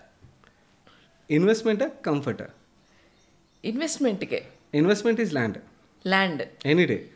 Okay, apartment depreciation okay, inflation కూడా బీచ్ చేయదు హానెస్ట్గా మాట్లాడుకుంటే లాంగ్ టర్మ్లో. ఓకే, ల్యాండ్లోనే మీకు ఎప్రిసియేషన్ అయితే ఉంటుంది, కానీ ల్యాండ్ కాపాడుకోవడం కష్టం. అండ్ ఇంకోటి, as a middle class family ఇప్పుడు ల్యాండ్ కొని ఇల్లు కట్టడం అనేది సిటీస్లో చాలా కష్టం అండి. It is impossible. Okay, so own consumption కోసం అయితే అపార్ట్మెంటే. ఓకే, మనం ఉండడానికి ఎందుకంటే సిటీలో కావాలనుకోండి చాలామంది ఇంకొక తప్పు చేస్తారు ఏంటంటే ఈ ఎప్రిసియేషన్ అని చెప్పి వెళ్ళి ఇంకా జాబ్ గచ్చిబౌలిలో ఉంటుంది, ఇల్లేమో దమ్మాయిగూడలోకి ఉంటారు. ఓకే, రోజుకి 30 కిలోమీటర్లు ఒకవైపు 30 కిలోమీటర్లు ఒకవైపు ట్రావెల్ చేస్తుంటారు. దీనివల్ల యాక్చువల్లీ కెరీర్ కూడా స్పాయిల్ అవుతుంది. కరెక్టే. వచ్చిన ఎప్రిసియేషన్ సంగతి దేవుడు చూడాలి. రోజులోని 2 గంటలు ఒకవైపు 2 గంటలు ఒకవైపు ట్రావెలింగ్లోనే అయిపోతే కెరీర్ ఏం గ్రో అవుతుంది? కెరియర్ గ్రో అవుతుంది, అది చూడడానికి మన హెల్త్ బాగుండాలి, హెల్త్ ఉండదు. సో దగ్గరలో వర్క్ దగ్గరలోని అపార్ట్మెంట్ అయినా కూడా ఓకే, గ్రో ఇన్ యువర్ కెరియర్లో గ్రో అయితే అన్నీ సెట్ అయిపోతాయి. ఇప్పుడు ఒక మనిషి ఫైనాన్షియలీ స్టేబుల్ అని అనుకోవాలంటే వాళ్ళు కవర్ చేయాల్సిన ఒక 3 to 5 areas important, very good question అండి. ఫస్ట్ థింగ్, జాబ్ రాగానే చేయాల్సిన పని ఏంటంటే ఇన్కమ్ స్టార్ట్ అయ్యి కొన్నాళ్ళ తర్వాత ఒక టర్మ్ ఇన్సూరెన్స్ అయితే తీసుకోవాలి, మ్యాండేటరీ. టర్మ్ ఇన్సూరెన్స్ అంటే టర్మ్ ఇన్సూరెన్స్ అంటే ఏంటంటే నార్మల్లీ ప్రాబ్లం ఏంటంటే జాబ్ రాగానే మన చుట్టుపక్కల ఇన్సూరెన్స్ అంకుల్ వస్తారు, వచ్చి ఏదో ఒక పాలసీ అడ్డు కడతారు, దాంట్లో సరిపడే కవరేజ్ ఉండదు, ఆర్ సరిపడే రిటర్న్ రాదు. వేరే టర్మ్ ఇన్సూరెన్స్ ఏంటంటే మీకు చాలా తక్కువ ప్రీమియంతో ఎక్కువ సమ్ అష్యూర్డ్ వస్తుంది. ఓకే, లెట్స్ సే ఇప్పుడు ఎర్నింగ్ మెంబర్కి రిస్క్ జరిగి ఫ్యామిలీకి ఒక 2 లక్షల రూపాయలు ఇన్సూరెన్స్ కవరేజ్ వచ్చింది అనుకోండి, నిజంగా ఫ్యామిలీ ఆ డబ్బులతో బతకగలరా? 2 లక్షలు ఏముంది, అయిపోతుంది. అదే 1 కోటి రూపాయలు వస్తే దాన్ని ఒక డిపాజిట్ చేసుకున్నా కూడా సంవత్సరానికి 5-6 లక్షలు డబ్బులు వస్తే దాంతో కొంచెం అయినా కంఫర్టబుల్గా బతకగలరు. సో టర్మ్ ఇన్సూరెన్స్ ఏంటంటే మీకు అది ఇస్తుంది అన్నమాట, ఎక్కువ సమ్మిష్యూడ్ ఇస్తుంది, అండ్ ప్రీమియం కూడా చాలా తక్కువ ఉంటుంది. ఒక 25 సంవత్సరాల పర్సన్ తీసుకున్నాడు అనుకోండి, 7-8 వేలు కన్నా సంవత్సరం కావదు, అంత తక్కువలో అవుతుంది. ఫస్ట్ థింగ్ అది. సెకండ్, హెల్త్ ఇన్సూరెన్స్ తీసుకోవాలి, కానీ ఇనిషియల్గా జాబ్లో వస్తుంది అనుకోండి, నెమ్మదిగా ఫ్యామిలీ పెళ్ళి అయిన తర్వాత హెల్త్ ఇన్సూరెన్స్ తీసుకోవడం చాలా ఇంపార్టెంట్. కంపెనీస్లో కూడా మనకంటూ ఒక హెల్త్ ఇన్సూరెన్స్ ఉండడం ఇంపార్టెంట్. దెన్ ఇన్వెస్ట్ చేయడం, మన ఇన్కంలోనే at least 30% of our monthly income should move to investments. Okay, savings. Okay, అది కంపల్సరీ. సేవింగ్స్ కాదు, సేవింగ్స్కి ఇన్వెస్ట్మెంట్ ఉందండి. ఓకే, ఇన్వెస్ట్మెంట్కి వెళ్ళిపోవాలి. ఓకే, ఇన్వెస్ట్మెంట్కి వెళ్ళిపోతే ఏమవుతుందంటే ఆటోమేటిక్గా ఫైనాన్షియల్ ఫ్రీడమ్ అచీవ్ చేయడం అనేది గ్రాడ్యువల్లీ జరుగుతుంది. ఓకే, ఫోర్త్ థింగ్, అప్పులు ఏవైతే ఉన్నాయో వాటిని కంట్రోల్లో ఉంచుకోవాలి. ఈఎంఐస్ 30-40% మించకూడదు. ఓకే, మంత్లీ ఇన్కంలో 30% ఈజ్ పీక్. ఇంకా అంత లోపలే ఉండేటట్టు చూసుకోవాలి. ఓకే, ఫోర్త్ థింగ్, పియర్ ప్రెషర్లో పడకూడదు. అవసరం లేదు. కెరీర్ మీద ఫోకస్ చేసుకుని డివియేట్ అవ్వకుండా ఈ ప్రూడెంట్ డిసిప్లినరీ థింగ్స్ ఫాలో అయితే monthly budgeting and financial knowledge పెంచుకుంటూ గ్రాడ్యువల్గా వెళ్తే చాలా సింపుల్ అండి. యాక్చువల్లీ పర్సనల్ ఫైనాన్స్ ఈజ్ చాలా ఈజియెస్ట్ థింగ్, రాకెట్ సైన్స్ కాదు. ప్రాబ్లం ఏంటంటే మనం దాని రిలేటెడ్గా టైం స్పెండ్ చేయక రాకెట్ సైన్స్ అనుకుంటాం. ఇది యాక్చువల్లీ మన 4 fathers నుంచి చేస్తున్న పనే ఇది. ఓకే, ఓన్లీ థింగ్ ఏంటంటే మనం జస్ట్ ఇగ్నోర్ కొట్టేస్తాం అంతే. 4 fathers అంటే గుర్తొచ్చింది. ఇప్పుడు మా మమ్మీ వాళ్ళు వీళ్ళందరూ అప్పటి నుంచి ఇప్పటికీ ఉన్న ఒక వెరీ ప్రెవలెంట్ అంటే వెరీ యాక్టివ్గా ఉన్న ఇన్వెస్ట్మెంట్ మెథడ్ ఏంటంటే చిట్టీలు కట్టడం. ఇప్పటికీ చాలామంది కడతారు చిట్టీలు. ఇంకా నా పక్కనే చాలామంది ఉంటారేమో కట్టేవాళ్ళు. Are they missing out on multiplying their money in some way? Yes. First thing, చిట్టి ఎందుకు కడతారంటే నేను ఎప్పుడొకప్పుడు పాడతా అవసరాలకు యూజ్ చేస్తాను. ఓకే, చాలా వరకు. సో దానివల్ల అన్నెస్లీ ఫోర్స్ఫుల్ స్పెండింగ్ అనేది లైఫ్లో తీసుకొస్తున్నాం. ఓకే, సెకండ్ థింగ్, ఇంకొకటి ఏంటంటే రీసెర్చ్ చిట్టీస్ ఏవైతే ఉంటాయో వాటిలో మీకు 5-6% మించి రిటర్న్ రాదు, ఆర్ 7% మించి రిటర్న్ రాదు. అన్రిజిస్టర్డ్ చిట్టీస్, లోకల్ చిట్టీలు ఏవైతే వాటిలో కొంచెం రిటర్న్ ఎక్కువ ఇస్తారు, కానీ రిస్క్ ఎక్కువ ఉంటుంది. ఓకే, అంత రిస్క్ తీసుకోవాల్సిన అవసరం ఏముంది? 10-11% వస్తుంది అక్కడ. ఆ 11-12% మీకు ఇండెక్స్ ఫండ్స్లో ఇన్వెస్ట్ చేసుకుని వస్తుంది కదా. ఓకే, ఇండెక్స్ ఫండ్స్లో మీకు వాలటాలిటీ రిస్కే ఉంటుంది, ఇక్కడ ఏం డిఫాల్ట్ రిస్క్ ఉంటుంది. రెండింటికి తేడా ఏంటి? వాలటాలిటీ వల్ల మీకు కొన్నాళ్ళు వెయిట్ చేస్తే పెరిగిపోద్ది. డిఫాల్ట్ అంటే ఒకసారి పట్టుకుని పారిపోయాడు అంటే ఇంక రాదు. ఓకే, ఎందుకు ఇవన్నీ అవసరం లేదు. అండ్ సింపుల్గా ఉన్న లైఫ్ని కాంప్లికేట్ చేసుకోవడం అన్నమాట అవసరం లేదు. అప్పట్లోని చాలామందికి యాక్సెస్ ఉండేది కాదండి. ఈ మ్యూచువల్ ఫండ్స్ కానీ ఇలాంటివన్నీ కూడా యాక్సెస్ ఉండేవి కాదు. ఓకే, ఎవరికి తెలుసు మన ప్రీవియస్ జనరేషన్ మ్యూచువల్ ఫండ్స్ అవన్నీ ముంబై, గుజరాత్లో ఉన్న వాళ్ళు వేరు. ఓకే, వాళ్ళకి యాక్సెస్ ఉండేది వేరే. ఇప్పుడు మనకంతా ఆన్లైన్లో వచ్చేస్తుంది. ఓకే, వీ కెన్ కంఫర్టబుల్లీ ఇంట్లో కూర్చొని ఇన్వెస్ట్ చేసుకోవచ్చు. ఓకే, ఇప్పుడు నాలెడ్జ్ రిలేటెడ్గా కావాలన్నా కూడా నాలెడ్జ్ యాక్సెస్ కూడా ఉన్నది. Everything is available with us. It's only we just need to spend time and invest in regulated products. నేనైతే రెగ్యులేటెడ్ ప్రొడక్ట్స్కి స్టిక్ ఆన్ అవ్వమని చెప్తాను. అన్రెగ్యులేటెడ్ ప్రొడక్ట్స్ ఏవైతే ఉంటే వాటిని అన్నిటిని అవాయిడ్. ఎందుకంటే కాంప్లికేషన్ వచ్చిన ప్రాబ్లం వచ్చినప్పుడు ఆ రోజు బాధపడాలి. ప్రాబ్లం రానంతకాలం అన్నీ బాగా నడుస్తాయి. అవును, కరెక్టే. అంటే బేసిక్గా మీ మంత్ర ఏంటంటే అనవసరమైన స్ట్రెస్ తీసుకోవద్దు. అవసరం లేదండి. యాక్చువల్లీ ఫైనాన్షియల్ ఫ్రీడమ్ అచీవ్ చేయాలంటే సింపుల్ థింగ్స్ అయిపోతుంది. ఓకే, ఓన్లీ థింగ్ మనమే కాంప్లికేట్ చేసుకుంటాం లైఫ్లో. అంటే డబ్బులు తొందరగా కావాలి అనుకునే ఒక దీంట్లో. ఓకే, డబ్బులు ఎక్కువ సంపాదించాలా త్వరగా సంపాదించాలా, ఈ రెండింటికి డిఫరెన్స్ ఉందండి. ఓకే, త్వరగా is a problem. Okay, okay, త్వరగా కోసం షార్ట్ కట్స్ వెతుకుతాం. ఓకే, త్వరగా కోసం we take abnormal risk. Okay, త్వరగా సంపాదించే ప్రాసెస్లోని ఉన్నతి కోల్పోతాం. ఓకే, డబ్బులు ఎక్కువ సంపాదించాలంటే డిసిప్లిన్ ఉండి ఓకే మంచి ప్రోడక్ట్లో ఇన్వెస్ట్ చేస్తే డబ్బులు ఎక్కువ సంపాదించవచ్చు. Okay okay, if you want to become rich, ఒక ఫాస్ట్గా రిచ్ అవ్వాలని, ఓకే రిచ్ త్వరగా అవ్వద్దు అని నేను చెప్పట్లేదు, బట్ ప్రూడెంట్ వేలో ఫాస్ట్గా రిచ్ అవ్వండి. ఓకే, షార్ట్ కట్లో ఫాస్ట్గా అయిపోవాలని ప్రయత్నించడం, ఇష్టం వచ్చిన ప్రోడక్ట్లో కొంతమంది ఏంటంటే ఏమీ తెలియకుండానే F&O ట్రేడింగ్ ఇవన్నీ చేస్తారు. ఓకే, ఫ్యూచర్స్ అండ్ ఆప్షన్స్ ఇవన్నీ బెట్టింగ్లు వేస్తారు. ఓకే, స్టాక్ మార్కెట్ అనగానే చాలామంది ఇన్ఫాక్ట్ వీడియో చూసే వాళ్ళు ఇన్వెస్టింగ్ కన్నా కూడా F&O తెలిసి ఉంటుంది. ఓకే, మన ఇండియా F&O వాల్యూమ్ యూఎస్ కన్నా చాలా ఎక్కువ. మా యాక్చువల్లీ ఇన్వెస్టింగ్ విషయంకి వచ్చేసరికి మన ఇండియన్ ఇన్వెస్ట్మెంట్ ఈక్విటీలోకి వెళ్ళేది యూఎస్తో కంపేర్ చేస్తే చాలా తక్కువ, బట్ F&O వాల్యూమ్ ఎక్కువ, మన గ్యాంబ్లర్స్ ఎక్కువ. సో ఈ గ్యాంబ్లింగ్లు వద్దు. ఓకే, గ్యాంబ్లింగ్ వల్ల ఏంటంటే మేబీ 1% కేసులు ఎక్కడో రేర్ కేసులు సంపాదించిన వాళ్ళు ఉంటారేమో, కానీ 99 మంది డబ్బులు కోల్పోతారు. సెబీ కూడా అదే చెప్తుంది, మన రెగ్యులేటర్స్ అవే చెప్తున్నప్పుడు మనం వాళ్ళకి అగెన్స్ట్కి వెళ్ళి ఎందుకు చేయాలి? వాళ్ళు మనల్ని అలర్ట్ చేయడానికే కదా ప్రయత్నిస్తున్నారు. ఏం జరుగుతుందో డేటా చూపిస్తున్నారు. డేటా చూసుకోవడం మళ్ళీ వెళ్ళి ఇంకోటి ఏంటంటే ప్రాబ్లం చాలామంది రీసెంట్ టైంలో చూస్తుంది, ఎస్పెషల్లీ స్టాక్ మార్కెట్ రిలేటెడ్ ఇన్వెస్టర్స్లోని. వాళ్ళు ఈ ట్రేడింగ్కి అట్రాక్ట్ అయిపోయి ఏమవుతుందంటే వాళ్ళ ప్రొఫెషన్ మీ ప్రాబ్లం అయిపోతుంది. అసలు ఏమవుతుందంటే మీరు ఒకసారి ట్రేడ్ తీసుకున్న తర్వాత మీ జాబ్ మీ ఫోకస్ చేయగలరా? ఏమవుతుందో ఇప్పటికప్పుడు మినిట్ ట్రాక్ చేయాలి, ఇంత అవసరం లేదు. Okay, if you can do it you do it, but తెలియని వాళ్ళు టచ్ చేయొద్దు, ఇలాంటివి అవసరం లేదు. ఇవన్నీ ఇంత కాంప్లికేట్ చేసుకోవాల్సిన అవసరం లేదు. ఓకే, డిసిప్లిన్ ఉంటే ఫైనాన్షియల్ ఫ్రీడమ్ వచ్చేస్తుంది. ఎక్కడో ఇది ఇప్పుడు అంటే ఈ F&O ఇవన్నీ చెప్తున్నారు. F&O futures and options. Okay, F&O ఇవన్నీ చేసే వాళ్ళకి ఇట్స్ కైండ్ ఆఫ్ ఎడిక్షన్ ఏమో. Yes, it could be. Yes, after some time it become addiction. వాళ్ళు నష్టపోతున్నా కూడా బయటికి రాలేరు.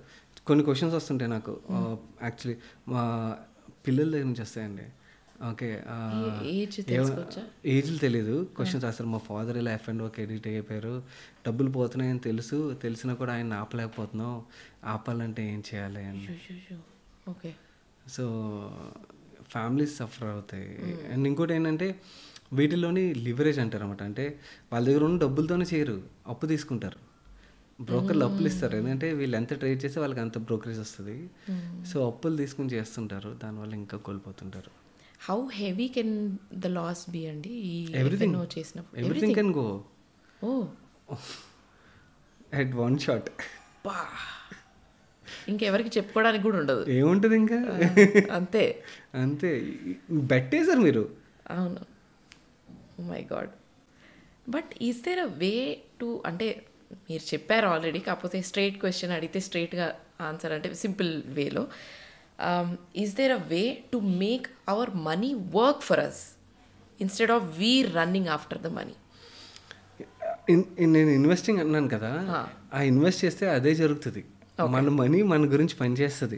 ఓకే, మనం ఇన్వెస్ట్ చేసింది ఏదైతే అవుతుందో దాన్ని అలా లాంగ్ టర్మ్కి వదిలేస్తే అది కాంపౌండ్ అవుతుంది. ఓకే, మ్యూచువల్ ఫండ్స్ అవ్వచ్చు, స్టాక్స్ అవ్వచ్చు, గుడ్ క్వాలిటీ కంపెనీస్లో ఇన్వెస్ట్ చేస్తే over a long period we can create lot of wealth. And in fact మనం సంపాదించే దానికన్నా కూడా మన ఇన్వెస్ట్మెంట్స్ క్రియేట్ చేసే వెల్తే చాలా ఎక్కువ అవుతుంది ఓవర్ ఏ పీరియడ్. ఓకే, కాకపోతే ఆ ఇన్వెస్ట్మెంట్ మనం టైం ఇవ్వాలి. ఓకే, ఈరోజు ఇన్వెస్ట్ చేశాను కదా అని రేపే పెరిగిపోవాలని రూల్ లేదు. అండ్ మీరు ఇన్వెస్ట్ చేశారని చెప్పి మీకు తెలుసు, మీరు ఇన్వెస్ట్ చేసిన కంపెనీకి తెలియదు రేపు ఉదయం నుంచి పెరగాలని. శ్రావణ్ భార్గవి ఇన్వెస్ట్ చేసింది, సో నేను పెరిగిపోవాలి ఈ రోజు నుంచి. No, it doesn't work like that. Okay, invest చేసి కంపెనీ యొక్క ఫండమెంటల్స్ ట్రాక్ చేసి ఉండాలి. ఫైనాన్షియల్స్ అవి బాగుంటే కంపెనీ గ్రోత్ ఉంటే ఆటోమేటిక్గా పెరుగుతుంది. అండ్ చాలా చిన్న ఇన్వెస్టింగ్, ఇన్ఫ్యాక్ట్ స్టాక్ ఇన్వెస్టింగ్లోని హౌస్ వైఫ్స్ ఆర్ వెరీ సక్సెస్ఫుల్ పీపుల్ అంటాను నేను. ఎందుకంటే నెక్స్ట్ ఈ ప్రోడక్ట్స్ బాగా సేల్ అవుతాయని చెప్పగలుగుతారు. సింపుల్ థింగ్, మీ పాపకి బిస్కెట్స్ ఏవి కొంటారు? ఓకే, ఓకే, ఐటీసీ, బ్రిటానియా ఇలాంటి బ్రాండ్సే కదా సెల్ చేస్తుంటాయి. ఓకే, ఆర్ ఇంట్లో వాడే ప్రోడక్ట్స్ ఏవైతే ఉంటాయో అవన్నీ హెచ్యుఎల్ అంటే హిందుస్థాన్ రిన్, ఓకే, ఇలాంటివి ప్రోడక్ట్స్ ఉంటాయా? ఓకే, మనకి ఏ ప్రోడక్ట్ బాగా సేల్ అవుతుందో కనబడుతుంటుంది. అలాంటి companies simple thing household items డీమార్ట్లో కొంటాం, డీమార్ట్లో రష్ ఎక్కువ, డీమార్ట్ సేల్ పెరుగుతున్నట్టు డీమార్ట్ స్టాక్ అవైలబుల్ ఉంటుంది. సో ఇలా మనం మన చుట్టుపక్కల ఉన్న వాటిని చూసి ఐడెంటిఫై చేయొచ్చు అన్నమాట. ఎక్కువ కాంప్లికేట్ చేసుకోవాల్సిన అవసరం లేదు, అక్కడి నుంచే మనం స్టాక్స్ పికప్ చేయొచ్చు. ఓకే, ఇంకా ఇది కాంప్లికేషన్ అనిపిస్తే, ఇంకా ఇది కొంచెం కాంప్లికేటెడ్ అనిపిస్తే నేను సింపుల్గా మ్యూచువల్ ఫండ్స్తో కూడా ఇన్వెస్ట్ చేసినా కూడా ఆ వెల్త్ క్రియేషన్ అయిపోతే మన గురించి మన మనీ పరిగెడుతుంది. మనం పరిగెట్టడం కాకుండా మన మనీ మన కోసం పరిగెడుతుంది. రైట్, సూపర్ అండి, వెరీ నైస్. మా కెమెరామెన్ కార్తిక్ ఒక క్వశ్చన్ అడిగారు హెల్త్ ఇన్సూరెన్స్ గురించి. Best way, ideal way to, అంటే హెల్త్ ఇన్సూరెన్స్ కమ్ ఇన్వెస్ట్మెంట్ ఉంటుందా? నో, ఇన్సూరెన్స్ని ఇన్వెస్ట్మెంట్ ఎప్పుడూ లింక్ చేయకూడదు. Okay, insurance is insurance. Insurance అంటే మనం ప్రీమియం కడుతున్నాం. ఓకే, మీకు దీన్ని ఒక స్టోరీ రూపంలో చెప్తాను ఇంకా ఈజీ. ఇప్పుడు లెట్సే మనం ఇక్కడ 5 మెంబర్స్ ఉన్నాం, 5 కలిపి ఒక హాలిడేకి వెళ్ళాం. ఓకే, వికారాబాద్ ఫారెస్ట్కి వెళ్ళాం. ఓకే, ఫారెస్ట్కి వెళ్ళినప్పుడు మనం అక్కడ ఒక 10 days ట్రిప్. ఓకే, మనకి వాటర్ బాటిల్స్ ఇచ్చారు, ఒక 10 వాటర్ బాటిల్ ఇచ్చారు. ఓకే, 10 రోజులు బతకడానికి. రోజుకి 2 బాటిల్ తాగితే 5 రోజులు అయిపోతాయి, అవునా? ఒక్కొక్కటి తాగితే ఒక 10 రోజులు మేనేజ్ చేయగలుగుతాం. ఓకే, నౌ సడన్గా ఆ ఫారెస్ట్లో దొంగలు ఉన్నారు.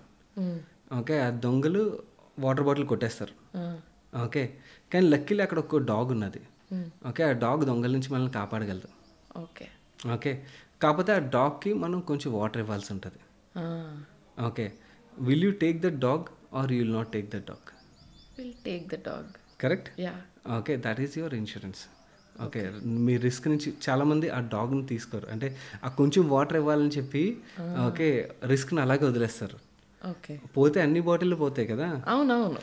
ఓకే, ఇక్కడైతే 1-2 మహా అంటే ఖర్చు అవుతాయి కానీ మిగతావి safe. Yes, so insurance investment link చేయకూడదు. హెల్త్ ఇన్సూరెన్స్ ప్రీమియం కడితే అది మనం ఆ రిస్క్ కడుతున్నాం, రిస్క్ ప్లే అయిన రోజు మనకి అది ఫైనాన్షియలీ ట్రబుల్లో పడనివ్వకుండా ప్రొటెక్ట్ చేస్తుంది. ఓకే, టర్మ్ ఇన్సూరెన్స్ విషయంకి వచ్చి లైఫ్ రిలేటెడ్గా same thing it works. And ఒక మనిషి లైఫ్లో ఉండాల్సిన ఇన్సూరెన్స్లు term, health and asset insurance. Asset is your property, ఆ కార్, బైక్ ఇన్సూరెన్స్. అంతకుమించి ఇంకే ఇన్సూరెన్స్ అవసరం లేదు. ఓకే, ఇండియాలో asset insurance is not very prevalent కదండి. ఐ డోంట్ సీ మీ కార్ ఇన్సూరెన్స్ తీసుకుంటున్నారు కదా, బైక్ తీసుకున్నారు. అవును, కార్ తీసుకుంటాము, బట్ హోమ్ తీసుకోమను, బట్ తీసుకుంటే ఇట్స్ సేఫ్. ఓకే, రేపు ఏదైనా ఫైర్ కానీ ఏమైనా ఇష్యూస్ జరిగినట్టయితే you'll get that money. Yeah, అంటే యూఎస్లో స్పెషల్లీ హాలీవుడ్లో we see people insuring their smile. ఏంటది అంటే వాట్ ఈస్ ద లాజిక్? అంటే అవుట్ ఆఫ్ క్యూరియాసిటీ ఇది అంతే, not that it's no idea. ఇది నీకు తెలీదా? Okay, they insure their smile, they insure. అవును, విన్నాను, కానీ అది ఇన్సూరెన్స్ ఎలా వర్క్ అవుతుంది అన్నది కాన్సెప్ట్, బ్యాక్ అండ్ కాన్సెప్ట్ నాకు ఐడియా లేదు. ఓకే ఓకే ఓకే ఓకే ఓకేలేండి, ఊరికే నేనేదో ఆఫ్ ద రికార్డ్ ఏదో క్వశ్చన్ వేసా. ఇప్పుడు స్టాక్ మార్కెట్ అంటే బాగా కొంచెం యాక్టివ్ ఉన్న వాళ్ళు, నాలెడ్జ్ ఉన్న వాళ్ళు చూస్తే వాళ్ళ కోసం ఇప్పుడు ఇన్వెస్ట్ చేయాలంటే ఎందులో ఇన్వెస్ట్ చేయాలి? మీరు ఎందులో ఇన్వెస్ట్ చేస్తున్నారు? ఓకే ఓకే ఓకే, అంటే ప్రెసెంట్ నేను ఎక్కడ మనీ పార్క్ చేస్తున్నాను కదండి. ప్రెసెంట్ ఐ పర్సనలీ ఫీల్ నాకు ఆపర్చునిటీ బాగా కనబడుతుంది బ్యాంకింగ్ సెక్టర్లోని. ప్రైవేట్ బ్యాంక్స్ ఏవైతే ఉన్నాయో కరెంట్లీ చాలా చీప్ వాల్యుయేషన్లు అయితే ట్రేడ్ అవుతున్నాయి. So banks is where I'm seeing opportunity. Okay, banking stocks అవ్వచ్చు, ఫండ్స్ అవ్వచ్చు. Then health care is where I'm seeing opportunity, చాలా బాగా ఆపర్చునిటీ అయితే కనబడుతుంది. And next power is where I'm seeing opportunity. ఎందుకంటే మనం పవర్ కన్సంప్షన్ అయితే అబ్నార్మల్గా పెరిగిపోతుంది, అవునా? ఓకే, కానీ పవర్ జనరేషన్ అంత లెవెల్లో జరగట్లేదు. ఓకే, క్యాపెక్స్ అంత, అంటే పవర్ జనరేషన్ రిలేటెడ్ క్యాపెక్స్ ఏదైతే జరగాలో ఓకే లాస్ట్ 10 సంవత్సరాలు అలా జరగలేదు. ఓకే, కెపాసిటీస్ బిల్డ్ అవ్వలేదు. సో పవర్ జనరేషన్ రిలేటెడ్గా గవర్నమెంట్ కొన్ని వేల కోట్లు ఖర్చు అయినది. ఓకే, నెక్స్ట్ 5-10 సంవత్సరాల్లోని ఇండియన్ గవర్నమెంటే కాదు, గ్లోబల్లీ కూడా పవర్ రిలేటెడ్గా చాలా స్పెండింగ్ అయితే జరుగుతుంది. దీనివల్ల పవర్ సెక్టర్లో వర్క్ చేసే కంపెనీస్ ఏవైతే ఉన్నాయో ఓకే, ఏదర్ వైర్స్ తయారు చేసే కంపెనీలు, స్విచ్లు తయారు చేసే కంపెనీలు, ట్రాన్స్ఫార్మర్లు తయారు చేసే కంపెనీలు, ఇవన్నీ కూడా బ్లాక్ బస్టర్ గ్రోత్ అయితే చూస్తున్నాయి. ఓకే, అండ్ ఇప్పుడు ఈవీ వచ్చింది అనుకోండి, ఈవీకి కూడా మళ్ళీ పవర్ డిమాండ్ పెంచుతుంది కదా, ప్రతిదీ పవర్ డిమాండ్ పెంచుతుంది. Okay, EV is like every other car is ఇది కదా. అవును, సో పవర్ డిమాండ్ అయితే అబ్నార్మల్గా అయితే షూట్ పవర్ ఉన్నది globally. So okay, sorry, no problem. So demand shoot up అయితే డిమాండ్ క్యాటర్ చేయడం కోసం గవర్నమెంట్స్ కూడా కెపాసిటీస్ని పెంచాల్సి వస్తుంది. సో అక్కడ నాకు ఆపర్చునిటీ బాగా కనబడుతుంది. ఇండియా విషయంకి వచ్చేసరికి మన గవర్నమెంట్ కూడా యాక్చువల్లీ ఇన్ఫ్రా రిలేటెడ్గా బాగా స్పెండ్ చేస్తుందండి. Infra is where again opportunity looks really good. కాకపోతే infra is very risky sector. ఎవరైనా కూడా కొంచెం అసెస్ చేయగలిగినట్టయితే ఇన్ఫ్రాని చూడాలి, లేదంటే దే కెన్ అవాయిడ్. రైల్వే ఇవన్నీ కూడా defence, in fact defence is where actually major game changer అవుతుంది. ఇంతవరకు మన డిఫెన్స్ ఎక్విప్మెంట్ ఏదైతే ఉన్నదో మనం వేరే కంట్రీల నుంచి ఇంపోర్ట్ చేసుకునే వాళ్ళం. ఓకే, ఇప్పుడు సినారో రివర్స్ అవుతుంది. మనం యాక్చువల్లీ ఎక్స్పోర్ట్ చేయబోతున్నాం చాలా కంట్రీస్కి. ఎందుకంటే మన దగ్గర మ్యానుఫ్యాక్చరింగ్ కాస్ట్ చాలా తక్కువలో అవుతుంది. సో ఈ వార్స్ ఏవైతే జరుగుతున్నాయో దీనివల్ల చిన్న చిన్న కంట్రీస్లో ఒక ఫియర్ అయితే క్రియేట్ అవుతుంది. రష్యా ఉక్రెయిన్ వార్ అవ్వచ్చు, ఏమైనా అవ్వచ్చు, ఫియర్ అయితే క్రియేట్ అవుతుంది. వాళ్ళు డిఫెన్స్ బడ్జెట్లు అయితే పెంచుకుంటూ వస్తున్నారు. ఓకే, డిఫెన్స్ క్యాపబిలిటీస్ పెంచుకోవడానికి. సో బడ్జెట్ పెంచారు కదా అని చెప్పి వాళ్ళు వెళ్ళి యూఎస్ దగ్గర రష్యా దగ్గర కొనాలంటే కాస్ట్ చాలా ఎక్కువ అవుతుంది. వేరే మన దగ్గర హెచ్యుఎల్ తయారు చేసే ఏదైతే హెలికాప్టర్ ఉన్నదో దాని ప్రైస్ కంపేర్ టు యూఎస్లో తయారయ్యే హెలికాప్టర్తో కంపేర్ చేస్తే చాలా తక్కువలో అవుతుంది అన్నమాట. సో చిన్న చిన్న కంట్రీస్ ఏవైతే వాళ్ళందరికీ India will become the supplier అన్నమాట. మనం క్యాప్టివ్ కన్సంప్షన్ మాత్రమే కాకుండా విల్ స్టార్ట్ ఎక్స్పోర్టింగ్. అండ్ ఈ electronic manufacturing companies another opportunity. అంటే ఇంతవరకు ఇప్పుడు మీరు ఫోన్ వాడుతున్నారు కదా, మీ ఫోన్ ఎక్కడ తయారై ఉంటుంది? చైనా, మేడ్ ఇన్ చైనా అని వస్తుంది. ఓకే, ఈ యాపిల్ వాడుతున్నారు కదా, ఓకే, త్వరలో మీరు Apple phones made in India చూస్తారు ఒకవేళ కొన్నా. Yeah, okay. ఇన్ఫ్యాక్ట్ ఇండియా ఈ సంవత్సరం మన దేశం నుంచి యాపిల్ ఎక్స్పోర్ట్స్ అబ్నార్మల్గా పెరిగాయి. ఓకే, యాపిల్లే కాదు, షామీ ఫోన్స్ ఎవరైనా వాడుతున్నట్టయితే, ఎంఐ ఫోన్లు వాడుతున్నట్టయితే, Xiaomi is like Chinese Apple. Okay, కానీ యాక్చువల్లీ అవన్నీ తయారయ్యేది ఇండియాలో, మన చిత్తూరులో తయారవుతాయి. అవునా? Okay, already things started moving to India. Okay, electronic manufacturing ఇక్కడ ఫాక్స్కాన్ ఇండియాలో ప్లాంట్ సెటప్ చేస్తుంది కదా. ఓకే, టాటా విస్టన్తో కలిపి ప్లాంట్ సెటప్ చేస్తుంది. So we started manufacturing and exporting to other countries. Okay, even ఇండియాలో సేల్స్ కూడా రేపొద్దు మీరు మేడ్ ఇన్ ఇండియా చూస్తారు. Okay, so electronic manufacturing is very big thing. Okay, దీనికి మేజర్ కారణం ఏంటంటే చైనాలోని యాక్చువల్లీ ఏజ్డ్ పాపులేషన్ పెరిగిపోయారు. సో వాళ్ళ దగ్గర వన్ చైల్డ్ పాలసీ వల్ల ఏజ్ పాపులేషన్ పెరిగిపోయారు. పెరిగిపోవడంతో ఈ కంపెనీస్ అన్ని చైనా వెళ్ళినవి, వాళ్ళు చైనా మీద ప్రాంతం వెళ్ళలేదు, వాళ్ళు ప్రాఫిట్ వస్తుందని వెళ్ళారు, చీప్ లేబర్ దొరుకుతారని. నువ్వు ఇప్పుడు ఏజ్ పాపులేషన్ పెరిగిపోవడంలో ఏమవుతుంది, వేజెస్ పెరిగిపోతాయి. వేజెస్ పెరిగితే వాళ్ళ ప్రొడక్షన్ కాస్ట్ పెరిగిపోద్ది. సో ప్రొడక్షన్ కాస్ట్ పెరిగిపోతుంది కాబట్టి they want other alternative countries. So India, Vietnam ఇలాంటి కంట్రీస్ అన్ని కూడా ఆల్టర్నేటివ్ కంట్రీస్ అన్నమాట. సో ఇక్కడికి మూవ్ అవుతున్నాయి. ఓకే, కెమికల్ సైడ్ మూవ్ అయింది, ఎలక్ట్రానిక్ మ్యానుఫ్యాక్చరింగ్ సైడ్ మూవ్ అవుతుంది. ఓకే, టెక్స్టైల్ సైడ్ మూవ్ అవబోతుంది బాగా. Yes. Okay, textile side actually already movement start అయింది, బట్ ఇనీషియల్గా బంగ్లాదేశ్ క్యాప్చర్ చేస్తుంది చైనా నుంచి. ఓకే, ఇండియా కూడా ఇప్పుడు చూడబోతుంది. సో ఇవన్నీ సెక్టర్స్లోని will see huge growth. India will do well. Next 20-30 సంవత్సరాలు ఎవరైతే ఈక్విటీలో ఇన్వెస్ట్ చేయరో దే విల్ రిపెంట్. అంతేనా? పెట్టుకోవచ్చు. సూపర్ స్టేట్మెంట్ ఇచ్చారు. అయిపోయింది. Pharmacy, what about pharmacy? Health care is very complicated sector అండి. Okay, each company is one different ఇండస్ట్రీలు అన్నమాట. సో అర్థం అవ్వగలిగిన వాళ్ళు స్టాక్స్లో ఇన్వెస్ట్ చేయాలి, లేదంటే ఫండ్స్ చూస్ చేసుకోవడం better. And health care is also trading at reasonable sector as a whole, reasonable వాల్యుయేషన్లో ట్రేడ్ అవుతుంది. And my one of the largest investments health కేర్లోనే ఉంటాయి నా పర్సనలీ. మీవి? ఓకే. అంటే మరి కాంప్లికేటెడ్ అన్నారు కదా. నాకు అర్థమవుతుంది కదా. ఓకే. ఇందాక నేను బై మిస్టేక్ ఫార్మసీ అన్నాను. Pharma sector, what about pharma sector? Yeah but అంటే actually you made this whole topic fun అండి. నాకైతే నేను నిజంగా ఇది అంటే మీతో కూర్చునేటప్పుడు నేను అనుకోలేదు ఇంతసేపు లాగలము అని అనుకోలేదు. ఎందుకంటే నాకు అసలు ఏ తెలిస్తే బి తెలియదు, బి తెలిస్తే సి తెలియదు. నాకు ఫైనాన్స్ మీరు అలా అనుకున్నారు కానీ you asked very good question. అవునా? బికాస్ నేను రేర్గా వెళ్తుంటాం, బట్ వెళ్ళిన చోట చాలా కేసులో ఎక్కడి నుంచి ఏవో క్వశ్చన్లు అడుగుతారు. అండ్ ఇన్ఫాక్ట్ నన్నే క్వశ్చన్లు అడగమంటారు. బట్ మీరు బాగా రాసుకున్నారు. అవునా? Thank you so much. And in fact actually మీ వ్యూవర్స్కి ఏదైతే హెల్ప్ఫుల్ అవుతుందో అలాంటి క్వశ్చన్స్ అడిగారు. Okay, but thank you so much. You made it very for the lack of better words user friendly.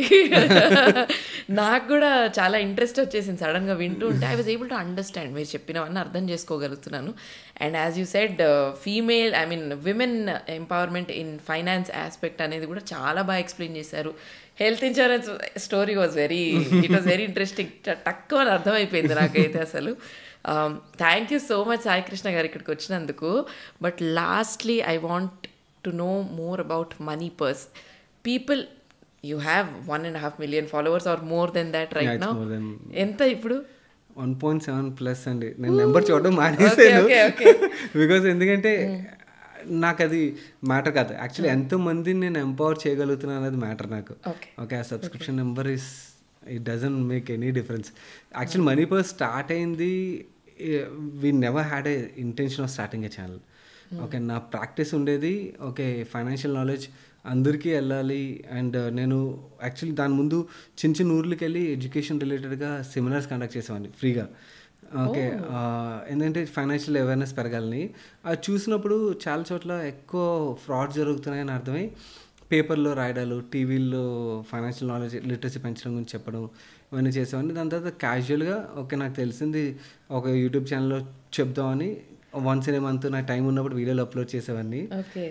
People started liking, so that has become big no. So that's beautiful అండి. నా ఇప్పుడు అంటే 1.7 అంటే it's nearing 2 million.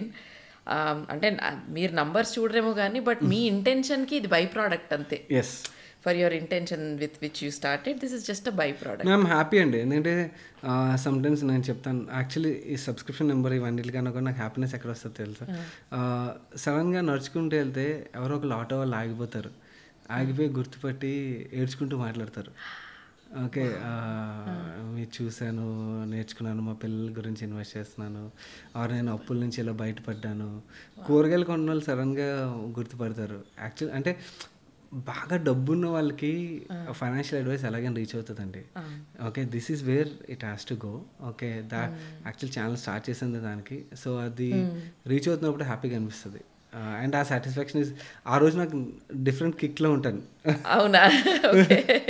Completely different హైలో ఉంటాను. అంటే it's not easy, మీరు చేసేది is not at all easy. And మీరు మనీ పర్స్లో 5-6 వీడియోస్ అ వీక్ మీరు పెట్టేది. 7 వీడియోస్ వెళ్తాయండి. 5 వీడియోస్ ఈజ్ న్యూస్ వీడియోస్. నేను చేయను, చందు చేస్తాడు మా తమ్ముడు. Saturday I record a special video, అంటే ఏదైనా ఇండివిజువల్ టాపిక్ రిలేటెడ్గా దాని నాలెడ్జ్ పెంచడం గురించి, దాన్ని ఈజ్ చేయడం గురించి అని. మీరు ఇప్పుడు అడిగిన చాలా క్వశ్చన్స్ ఉన్నాయి కదా, దాని రిలేటెడ్ ఇండివిజువల్ టాపిక్స్ ఉంటాయి అన్నమాట. అవును, సాటర్డే స్పెషల్ వీడియో వస్తుంది.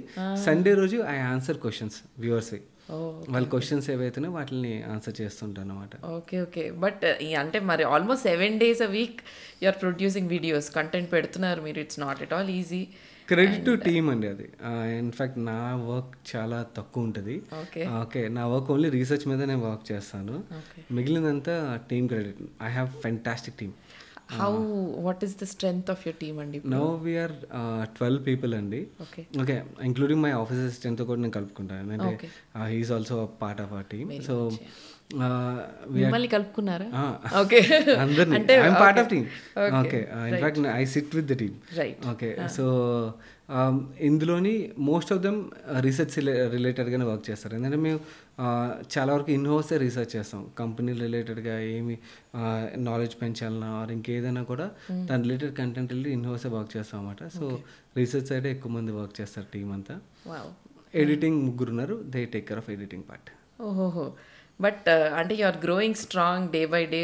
అంటే your team and you, money purse in general, అంటే మంచి కంటెంట్తో ముందుకు వస్తున్నారు. You are empowering so many people, women అని కాదు, చిల్డ్రన్. మీరు ఇందాక ఇచ్చిన టిప్, దిస్ ఇస్ అంటే why couldn't I think of this అనుకున్నా అని, but coming from you it makes more sense to me. But ఓవరాల్గా for making this whole subject more interesting for me, for the first time in life I'm feeling this is a very interesting subject. Otherwise ఏంటో అనుకునేదాన్ని దీన్ని.